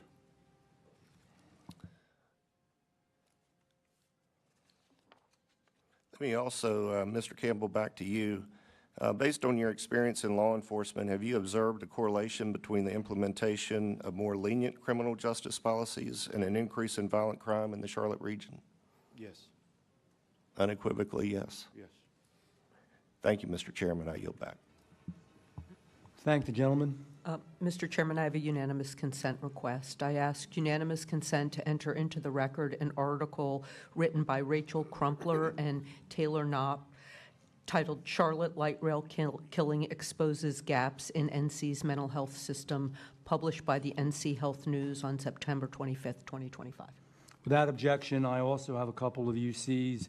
One is the new Senate Judiciary Report, the Grassley Report, which shows Biden DOJ sent taxpayer-funded grants to Soros-backed soft-on-crime NGOs. That money, your tax money, actually went there. I also have another unanimous consent from the City Journal. Are crime statistics reliable? The agencies from that article process is shrouded in mystery, and its numbers are often inconsistent and inaccurate. With that, I will recognize the gentleman from North Carolina, Mr. Edwards. Thank you very much, Mr. Chair. And again, I appreciate the opportunity to be waived onto this committee, to visit Charlotte and to hear from this fine panel of witnesses. To each of you, thank you for being here. Thank you for your courage. I want to apologize to you, first of all. I find it interesting that we've heard in many situations from the folks that have talked today, efforts to distract us from what the actual issues are, efforts to create diversions from the horrible stories that we've heard from our witnesses here today. We've heard this issue politicized with documents that have been entered that have absolutely nothing to do with the relevance of your stories. And I apologize to you for that. Frankly, I'm embarrassed that way too many times this is the way Congress operates. But I can promise you that while this behavior might be taking place up here with this panel, your stories have resonated with every member that's up here. And we will remember these when we get back to Washington, D.C. I apologize that we're hearing from folks that just say, give me more money and I'll fix the problem. That's typically what we hear with about any problem that I've faced in Washington, D.C. Give me more money and then I'll fix it. If there's anybody here that believes that simply reaching deeper into their pockets will fix this problem, please leave a collection over here in front of Ms. Ross before you leave today. We've heard that less guns on the streets by law-abiding citizens would fix this problem. Ms. Alderman, let me ask you, would less guns on the streets by law-abiding citizens, would that have saved Mary's life? No, not in Mary's case, absolutely not. It would not. I ask you, Mr. Woody, while I don't think anybody here is an expert on Arana Zarutska, do you believe that less guns on the streets by law-abiding citizens would have saved her life? Absolutely not. And yet we're turning our conversations towards those types of things. We heard up here that Charlotte has the eighth best crime rate in the country. Ms. Alderman, do you take solace in knowing that somebody wrote an article that Charlotte has the 8th best in the country? Does that help you? I don't care. Exactly. That has nothing to do It's completely irrelevant. with us saving Mary's life. We heard up here that, I think it was Ms. Adams that mentioned that there's been a 25% reduction in violent crime. I think we heard something similar from Mr. Ashner. Mr. Woody? Well, I'll ask Mr. Federico. a reduction of 25%, does that give you any solace? I'd like to see where it was. It certainly wasn't in our daughter's case, I can tell you that right now. We heard up here that we should feel comfortable that in 2022, Biden signed the Bipartisan Communities Act. Mr. Federico, do you take any solace in that? Does that give you any comfort at all? No, there's only one thing that would have kept my daughter alive, and that would have been keeping a career criminal in prison.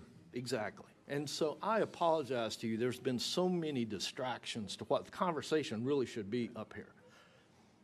We've heard a number of times that there's a failure of policy, and I can buy that in some cases. Definitely, we need to eliminate cashless bail. That's a policy that we should go after.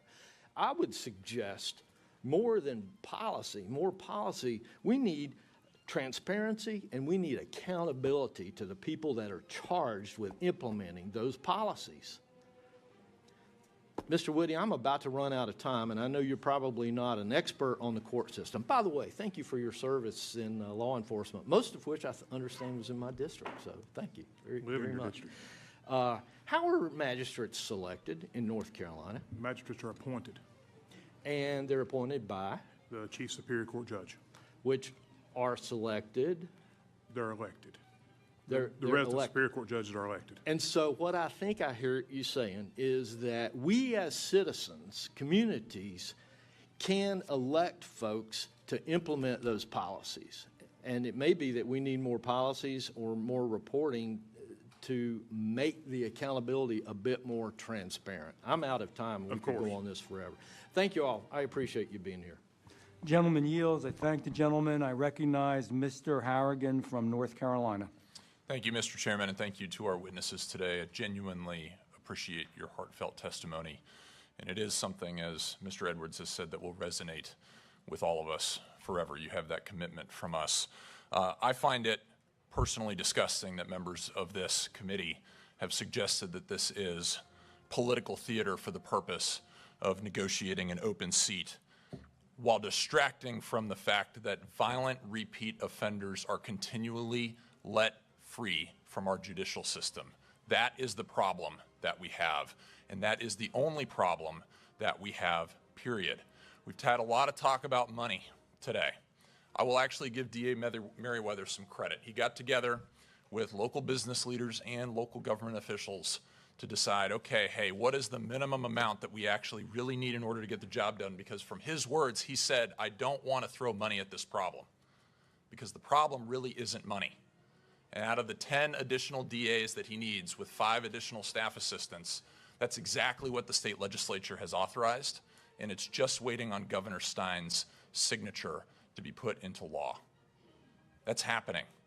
But we've got to understand that the lack of 10 DAs in a system that has 84 DAs already is not the problem, and it's mutually exclusive from the problem of judicial posture with respect to judges and magistrates simply allowing violent repeat criminals back on our streets, as well as trial delays, which, as we all know, over the course of time, we lose witnesses, we lose accuracy of testimony. It degrades the system of justice that we have. We cannot allow this to continue to stand. But what I find absolutely indefensible is politicizing this committee testimony here today in front of these victims and the families of these victims, saying that this is for political purposes. Mr. Asher talked about statistics today.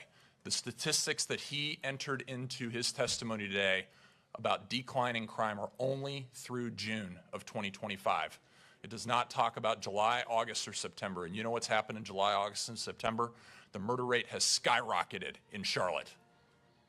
We are picking and choosing what type of statistics we want to share to forge a narrative that is detached from reality. And that narrative does not line up to the experience of Officer Campbell, Mr. Federico, and Ms. Alderman. Let us not forget that. One of my Democratic colleagues said, don't judge us by what we say, but what we do with respect to money. Let me be very clear. The sole force behind defunding the police has been the Democratic Party, period. They have created unrest. They have created a desire within our population to not step up and serve in law enforcement. I had a long meeting with Johnny Jennings, the former chief of police in CMPD. And I asked for a meeting. I said, what's working, what's not working? I want to go through everything so that I might be able to help you. And at the end of what was supposed to be a 45-minute meeting that actually lasted 3.5 hours, he said, Mr. Harrigan, I just want to thank you. And I said, why, Chief? And he said, because not one time in my entire career, 30 years, has an elected official asked to talk to me about what's working, what's not working, and that let me know that they had my back. Not one member of the Charlotte City Council, not one member of the Mecklenburg County Commission, not the mayor, not a single congressperson had ever come before him and asked, how can we help, as opposed to just absolutely running him through the mud when things didn't go their way in traditional media. Guys, we have a problem here. We have a very real problem that we need to work together to solve. But we have to understand what is the root of this problem. And it is, as Mr. Moore said, it is not money. It is poor policy built on poor principle that is leading us down the road to failed outcomes. We have failed leaders who are leading us down the road to failed outcomes, and it's their kids that paid the price. That's got to stop. I've got a daughter, 2 daughters, Reagan and McKinley. They're 6 and 8. And God forbid, if something like that ever happened to them, I could not be a civil citizen. Mr. Federico, I thank you for your restraint today. God bless you. I yield back. Well said, Mr. Harrigan. Well said. I recognize Mr. Schmidt from the great state of Kansas, I believe. Thank you, Mr. Chairman, and I want to thank all of our witnesses, but particularly the family members or the victims themselves in the case of Officer Campbell. I have not met any of you personally prior to today, but I feel like I know you. I've spent 12 years as Attorney General in our state. I spent a lot of time with families who have lost everything. I always made a point to sit down with families before we made charging decisions or plea decisions or management decisions on a case, because I thought that was important to understand as we were acting on behalf of the state of Kansas within the boundaries of the law and the evidence that was in front of us. So I want to thank you for stepping forward and express my unbelievable sorrow with you, even though we've not met before today. You know, I don't know how it is here in North Carolina. I'm learning how it is in Washington, D.C. when we debate criminal justice policy, but I'll tell you how it was in Kansas for a lot of years when I served in public policy roles. Our legislature would say all the right things, including me when I was serving there. And then it would come crunch time, and it was time to make numbers fit, and it was budget time, and we always ended up in the public safety context in a conversation about bed space in our prisons and the cost of managing inmates or offenders on the back end. And then we had very smart people, and I say this genuinely, like Mr. Asher, who I've not met before, but I've heard his presentation through a lot of smart folks that sit and crunch numbers, who tell us how to back into public safety decisions. And then we would make those decisions, and I'd often vote against them, because it ended up with the decision being that you had decided how many people you were willing to pay to correct, and then you were deciding who went to the top of the list to be corrected. And everybody else wound up on early release, they wound up on work release, perhaps they wound up with a cashless bail option. We didn't have that in Kansas, we repelled that. I always thought that was backwards. I always thought you ought to sit down with individuals who had lost a loved one or who were themselves victims of crime. You ought to make policy decisions based on what you thought justice was in an individual case, and then you ought to make resource decisions based upon what your policy decisions were on what justice demanded. And I thought that was correct even as a fiscally conservative guy, because I think public safety is a core function of state and local government and of the federal government within our boundaries. And so I guess I would just ask, I'm going to start with Ms. King, because she's worked the system as a prosecutor. I mean, do you share that general philosophy that we ought to decide who we need off the streets first then figure out what it costs, as opposed to deciding how much we're willing to spend and then figure out who can get off the streets with the resources available? I think the criminal justice system is dependent upon who commits the crime.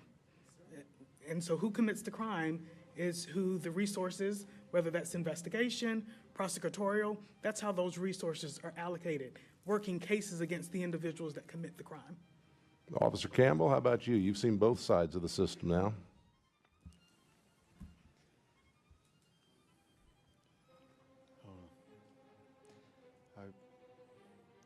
Because I don't know where you want me to begin. Wherever you think's appropriate. Because we sit here and we allocate funds and time and equipment to arresting one person. Go through the system, they're already back out. They commit another crime before they have a court case. Now you got 2 court cases. It just keeps piling up. So that would be my experience in this whole thing. Mr. Woody, you deal with a particular slice of the offender population at a particular moment in time. Any thoughts on that general approach? I think the general approach would be that there has to be some sort of accountability for the offender. We start with the accountability at the date of arrest, and the accountability follows them throughout the duration of the charge, so the snowball effect doesn't begin. I think cashless bail has no accountability for the offender.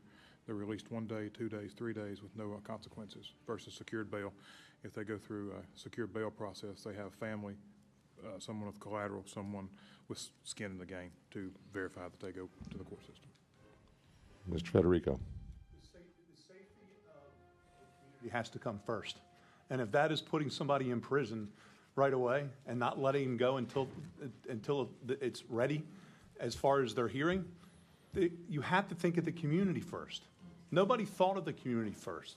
39 arrests, 25 felonies. Come on. Seriously. Who can possibly explain that to me? No. So it has to be, you put them in there, we'll worry about it later. We'll figure it out. Simple as that. Amen, sir. And I believe I'm out of time. I would ask Ms. Alderman, but I'll leave it to the chairman on that. Thank the gentleman, both of you actually. Let me get my place here. Yes, Mr. McDowell, I recognize Mr. McDowell, the gentleman from North Carolina. Well, thank you, Mr. Chairman, and thank you to each of the witnesses for being here today. I want to first address something that one of my colleagues said to begin this hearing, which was that apparently all of the folks on the Republican side are here to talk about catchy slogans, and that's what we care about. And I take offense to that. And I think it's wrong, and I think it needs to be called out because 9 months ago, I was sworn in to serve as a member of Congress, and the only reason that I ran for Congress was because my little brother is one of those statistics that Mr. Asher failed to mention. He was killed by fentanyl poisoning. And this is not a statistic for me. This is not a catchy slogan. What this is a way for me to get up and do something about it. I wouldn't be in Congress were it not for failed policies of Democrat politicians that left our border wide open. And so I take offense to what my colleague said to begin this meeting, that all we care about is catchy slogans, because it's wrong.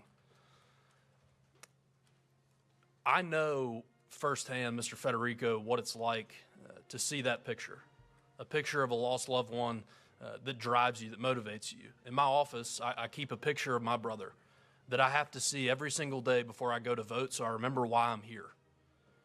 And every day when I see him, I will see Logan, because that's why I'm here. I'm here to do something about it. We're all here to do something about it, because we cannot let these beautiful people that are murdered by dangerous criminals who have been in and out of custody but never actually put in a box where they belong. We can't do nothing. There's been a lot of conversation today about funding and mental health, and my wife is a therapist, and I don't think, as good as she is, I don't think an hour a week with my wife would have saved Irina, because I don't think that would have saved DeCarlos Brown's mental health. No, he's an animal, he's a criminal, and that is obvious by the horrific video that we saw. He belongs in a jail cell, and it is a failure. I won't even call them leaders, because they're not leaders, because leaders would have made sure that he was in prison. They're elected officials that didn't do their job, and they need to be called out for it. I hate that Mr. Asher is not here to talk about the rosy statistics that he offered us today, but I don't think that those rosy statistics really do anything for victims' families. And so, Mr. Federico, I have a question for you. Do the statistics that Mr. Asher shared with us today, do they do anything to ease your pain? I think they're crap. I concur. And unfortunately for the narrative that my friends on the other side of the aisle are trying to paint, I'm going to yield the rest of my time to Representative Knott to continue his questioning. Thank you, Representative McDowell. You know, it's alarming that we've been told it's a funding issue, it's a mental health issue. You can't incarcerate your way or law enforcement your way out of crime. Stats tell you, Charlotte, that you're safe, so sit down and be quiet. It's outrageous. It's outrageous. And their statistician said, disregard 1.5 million dead Americans. That law enforcement data that he utilized is inherently flawed. But sit down and be quiet because you're safe. I find it outrageous. We do not have a spending problem. We have an ideology problem. And when we start to look at behavior as some sort of collective trend or some sort of disparate impact if we actually police, rather than what one person does he or she deserve to be charged and prosecuted, we're going to be way off course. That's it. Justice is blind. If you commit a crime, you deserve to be prosecuted. And I hate to say this, but I've been very convicted up here. If any of us on this row right here had something stolen from us, if we were slapped, punched, shoved to the ground, do you think that we would be crying mental health? I find it laughable. I find it laughable. And I'm astounded that we look at the brutal murder of Irina. How anybody could conclude this is a mental health crisis is astounding. I'm short on time. Ms. King, let me just ask you, one tool that I think is underutilized is the task force officer model. Can you briefly summarize how we can implement that around the country to force multiply for good? Absolutely. The task force model, which was best utilized through the Organized Crime Drug Task Force, combines resources at both the federal and the state level, law enforcement, and even prosecutors. The benefit of that is because oftentimes local law enforcement, they know the drivers of the violent crime on the street. They're in the community every day. They know those repeat offenders. However, the federal law enforcement oftentimes does in fact have more resources, whether that be money to throw at investigations and or manpower. And so combining those tools really does make a bigger and better impact. They're able to make bigger and better cases, and really they're able to focus their attention on specific problems such as violent crime. In my experience as a prosecutor, the most violent people I was ever able to prosecute were in fact a result of a task force model. And so I would echo that. I know the OCDEF program has been dismantled. I would echo that bringing back programs such as that are in fact tremendously instrumental in our communities. Thank you. The gentleman yields, and the gentleman yields, and last but not least, we have the gentleman from South Carolina, Mr. Norman. You know, I've sat here for, 2.5 hours and heard members that serve in Congress quote statistics. Quote statistics. Crime statistics down in Charlotte. How does that help the victims that are up here?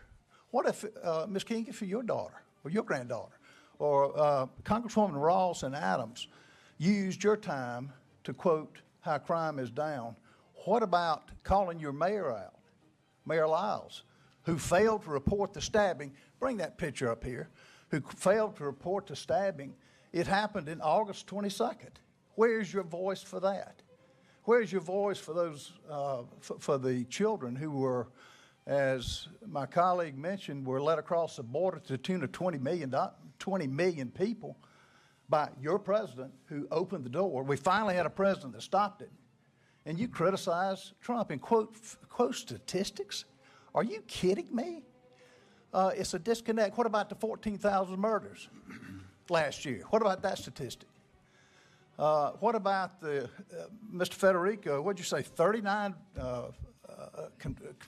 violations, 25 felonies? He's out. This is an insult. You could fill this entire room with victims all across Charlotte, and I'm from South Carolina, but you could take just a county and fill everybody here. And y'all using your voice as members of Congress? No, it's more than about money. What about cutting the pay of those judges who cut these criminals loose? What about them? Yeah, y'all put the handcuffs on the police, and you put the handcuffs on the police instead of on the victims. It blows my mind as I sit here and hear this. Let me give you a visual. Ms. Federico, I see your daughter. What about this? Mr. Chairman. What about this? This is the moment before she. Hey, Mr. Chairman, it's my time. It's not her time. It's the gentleman's time. It is the gentleman's time, and it is his right as a member of Congress to testify. I'm serious. What about, where was her? Well, how about that statistic? Did it help her? Tell me, did it help her? No, it did not. It's a miscarriage of justice. And for members to sit up here and use their time, it's amazing that in America, what happens here, what happens to this young lady, what happened to your daughter and your granddaughter, that's like Mary. That's what happens in third world countries. What happened to Charlie Kirk? That's what happens in third world countries. And you got members of your party who are, many of which identified with the assassin. All I'm saying is this is not time for politics. This is not time for any race. It's not time of any party. It's about time of justice. And like Mr. Federico said, until we stop putting people in prison, no amount of money, no amount of heartbreak and try to decide, is it mental illness, is it whatever it is, I don't care what it was. They murdered right here. It's sick. And that's what we've got to correct. And that's what many of us up here will stop, or at least stop. And Ms. King, we had a perfect example of a statistic I doubt you ever would hear of. It's the former law enforcement from my home state came up here for a bowling alley. His wife got assaulted. He jumped up and stopped it, like the people failed to do with this lady. He shot at him. I mean, the criminal. He had the license tag and all. Guess what the police said? Can't prosecute him. We don't have enough evidence. He said, I've got the license number. I mean, and so that statistic never showed up. The Charlotte police, for whatever reason, wouldn't report it. The bottom line is, until we start getting a lot harder and start these do-good policies have to go away. We've got to start. The crime needs to be prosecuted, and judges that don't do it, they ought to be replaced. So call for cutting their salary. I yield back. Gentleman yields back. I know we have some unanimous consents on both sides of the aisle. Mr. Fry, I believe you. Yes, Mr. Chairman, I've got two UCs. One is an article in the National Police Association written by Doug Wiley. After 21 years as defense attorney, Byron Gibson isn't much of a prosecutor. I also have you want to do them all collectively? Yes. Okay. I also have the SLED report from Alexander Dickey, who was the murderer of Logan Federico. Without objection. Thank you, Mr. Chairman. Ms. Ross, I believe you have some ranking member. I have a few. Thank you. So I ask unanimous consent to enter into the record a report written by Kylie Murdoch and Jim Kessler, 21st Century Red State Murder Crisis, published by Third Way, February 27th. Without objection.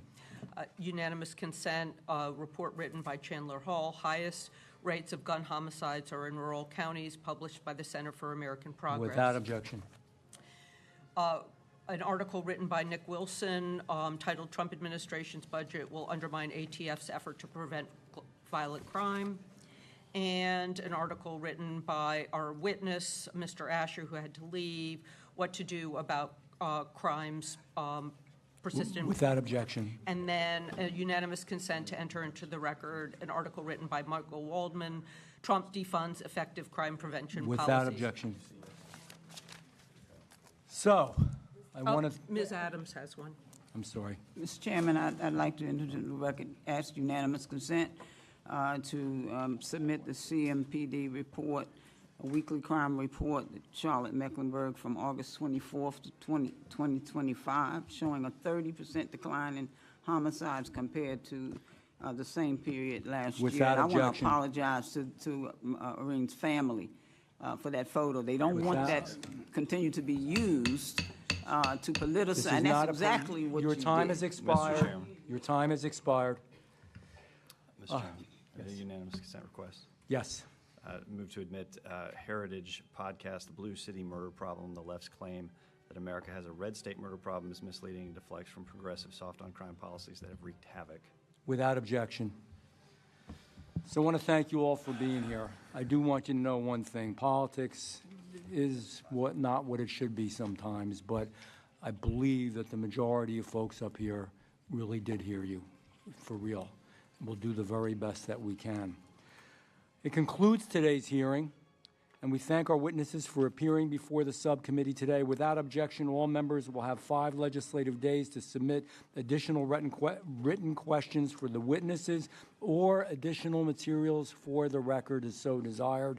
The hearing is... All right. That was, it's another hard one. They always are. The ones, the field hearings in cities where they call up witnesses whose families have been devastated, or I think I forget because there's usually a few months between them. They're very hard to listen to, very hard to watch. I don't know where to go from here today. There's some other stuff coming up this week that might be of interest to you tomorrow.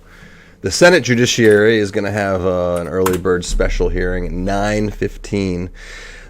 Blue City Chaos and Tragedy. How the Trump administration is addressing the human cost of soft-on-crime policies. So there's a little bit of a mirror thing happening here between the House Judiciary and the Senate Judiciary. Is probably a good thing. Probably a good thing that we have all hands on deck looking at this. I really hope they get to the bottom of it.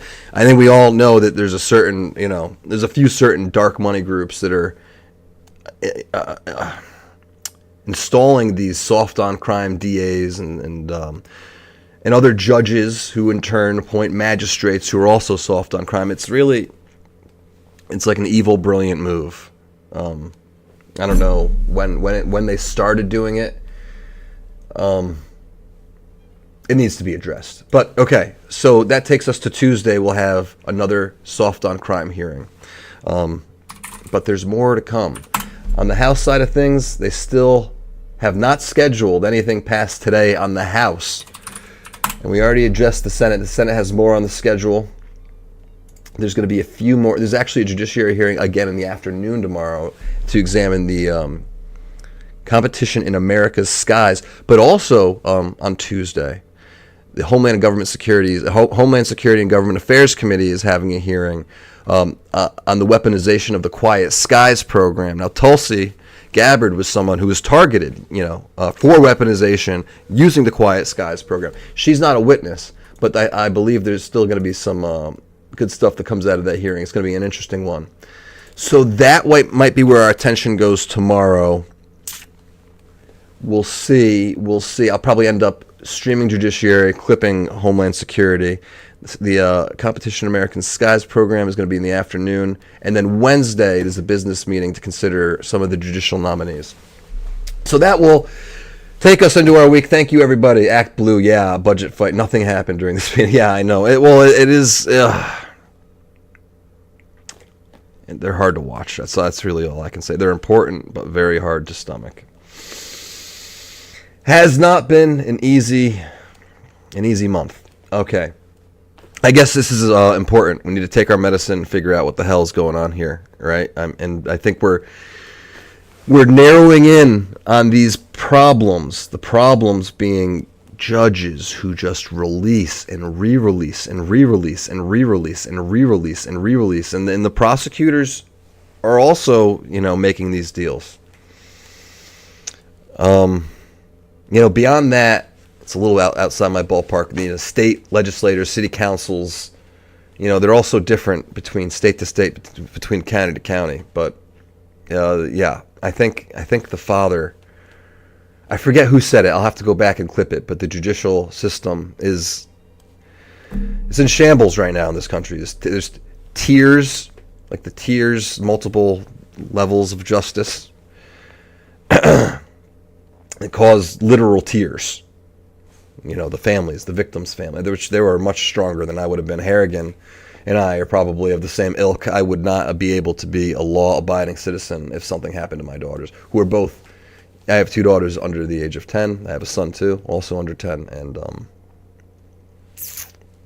yeah. I'd really hope to be able to hold it together like Federico, but I don't think so. All right, with that very dark analysis, I'll leave you to it. I appreciate everybody coming. It was a lot easier with you folks here. I really appreciate it, Jacob and Talana. JG, thank you. JFK Media 73. Not sure if you're still here, but I appreciate you dropping in. Everybody, thank you. And I'll see you next time. Next time being tomorrow morning. So stay tuned. Be well.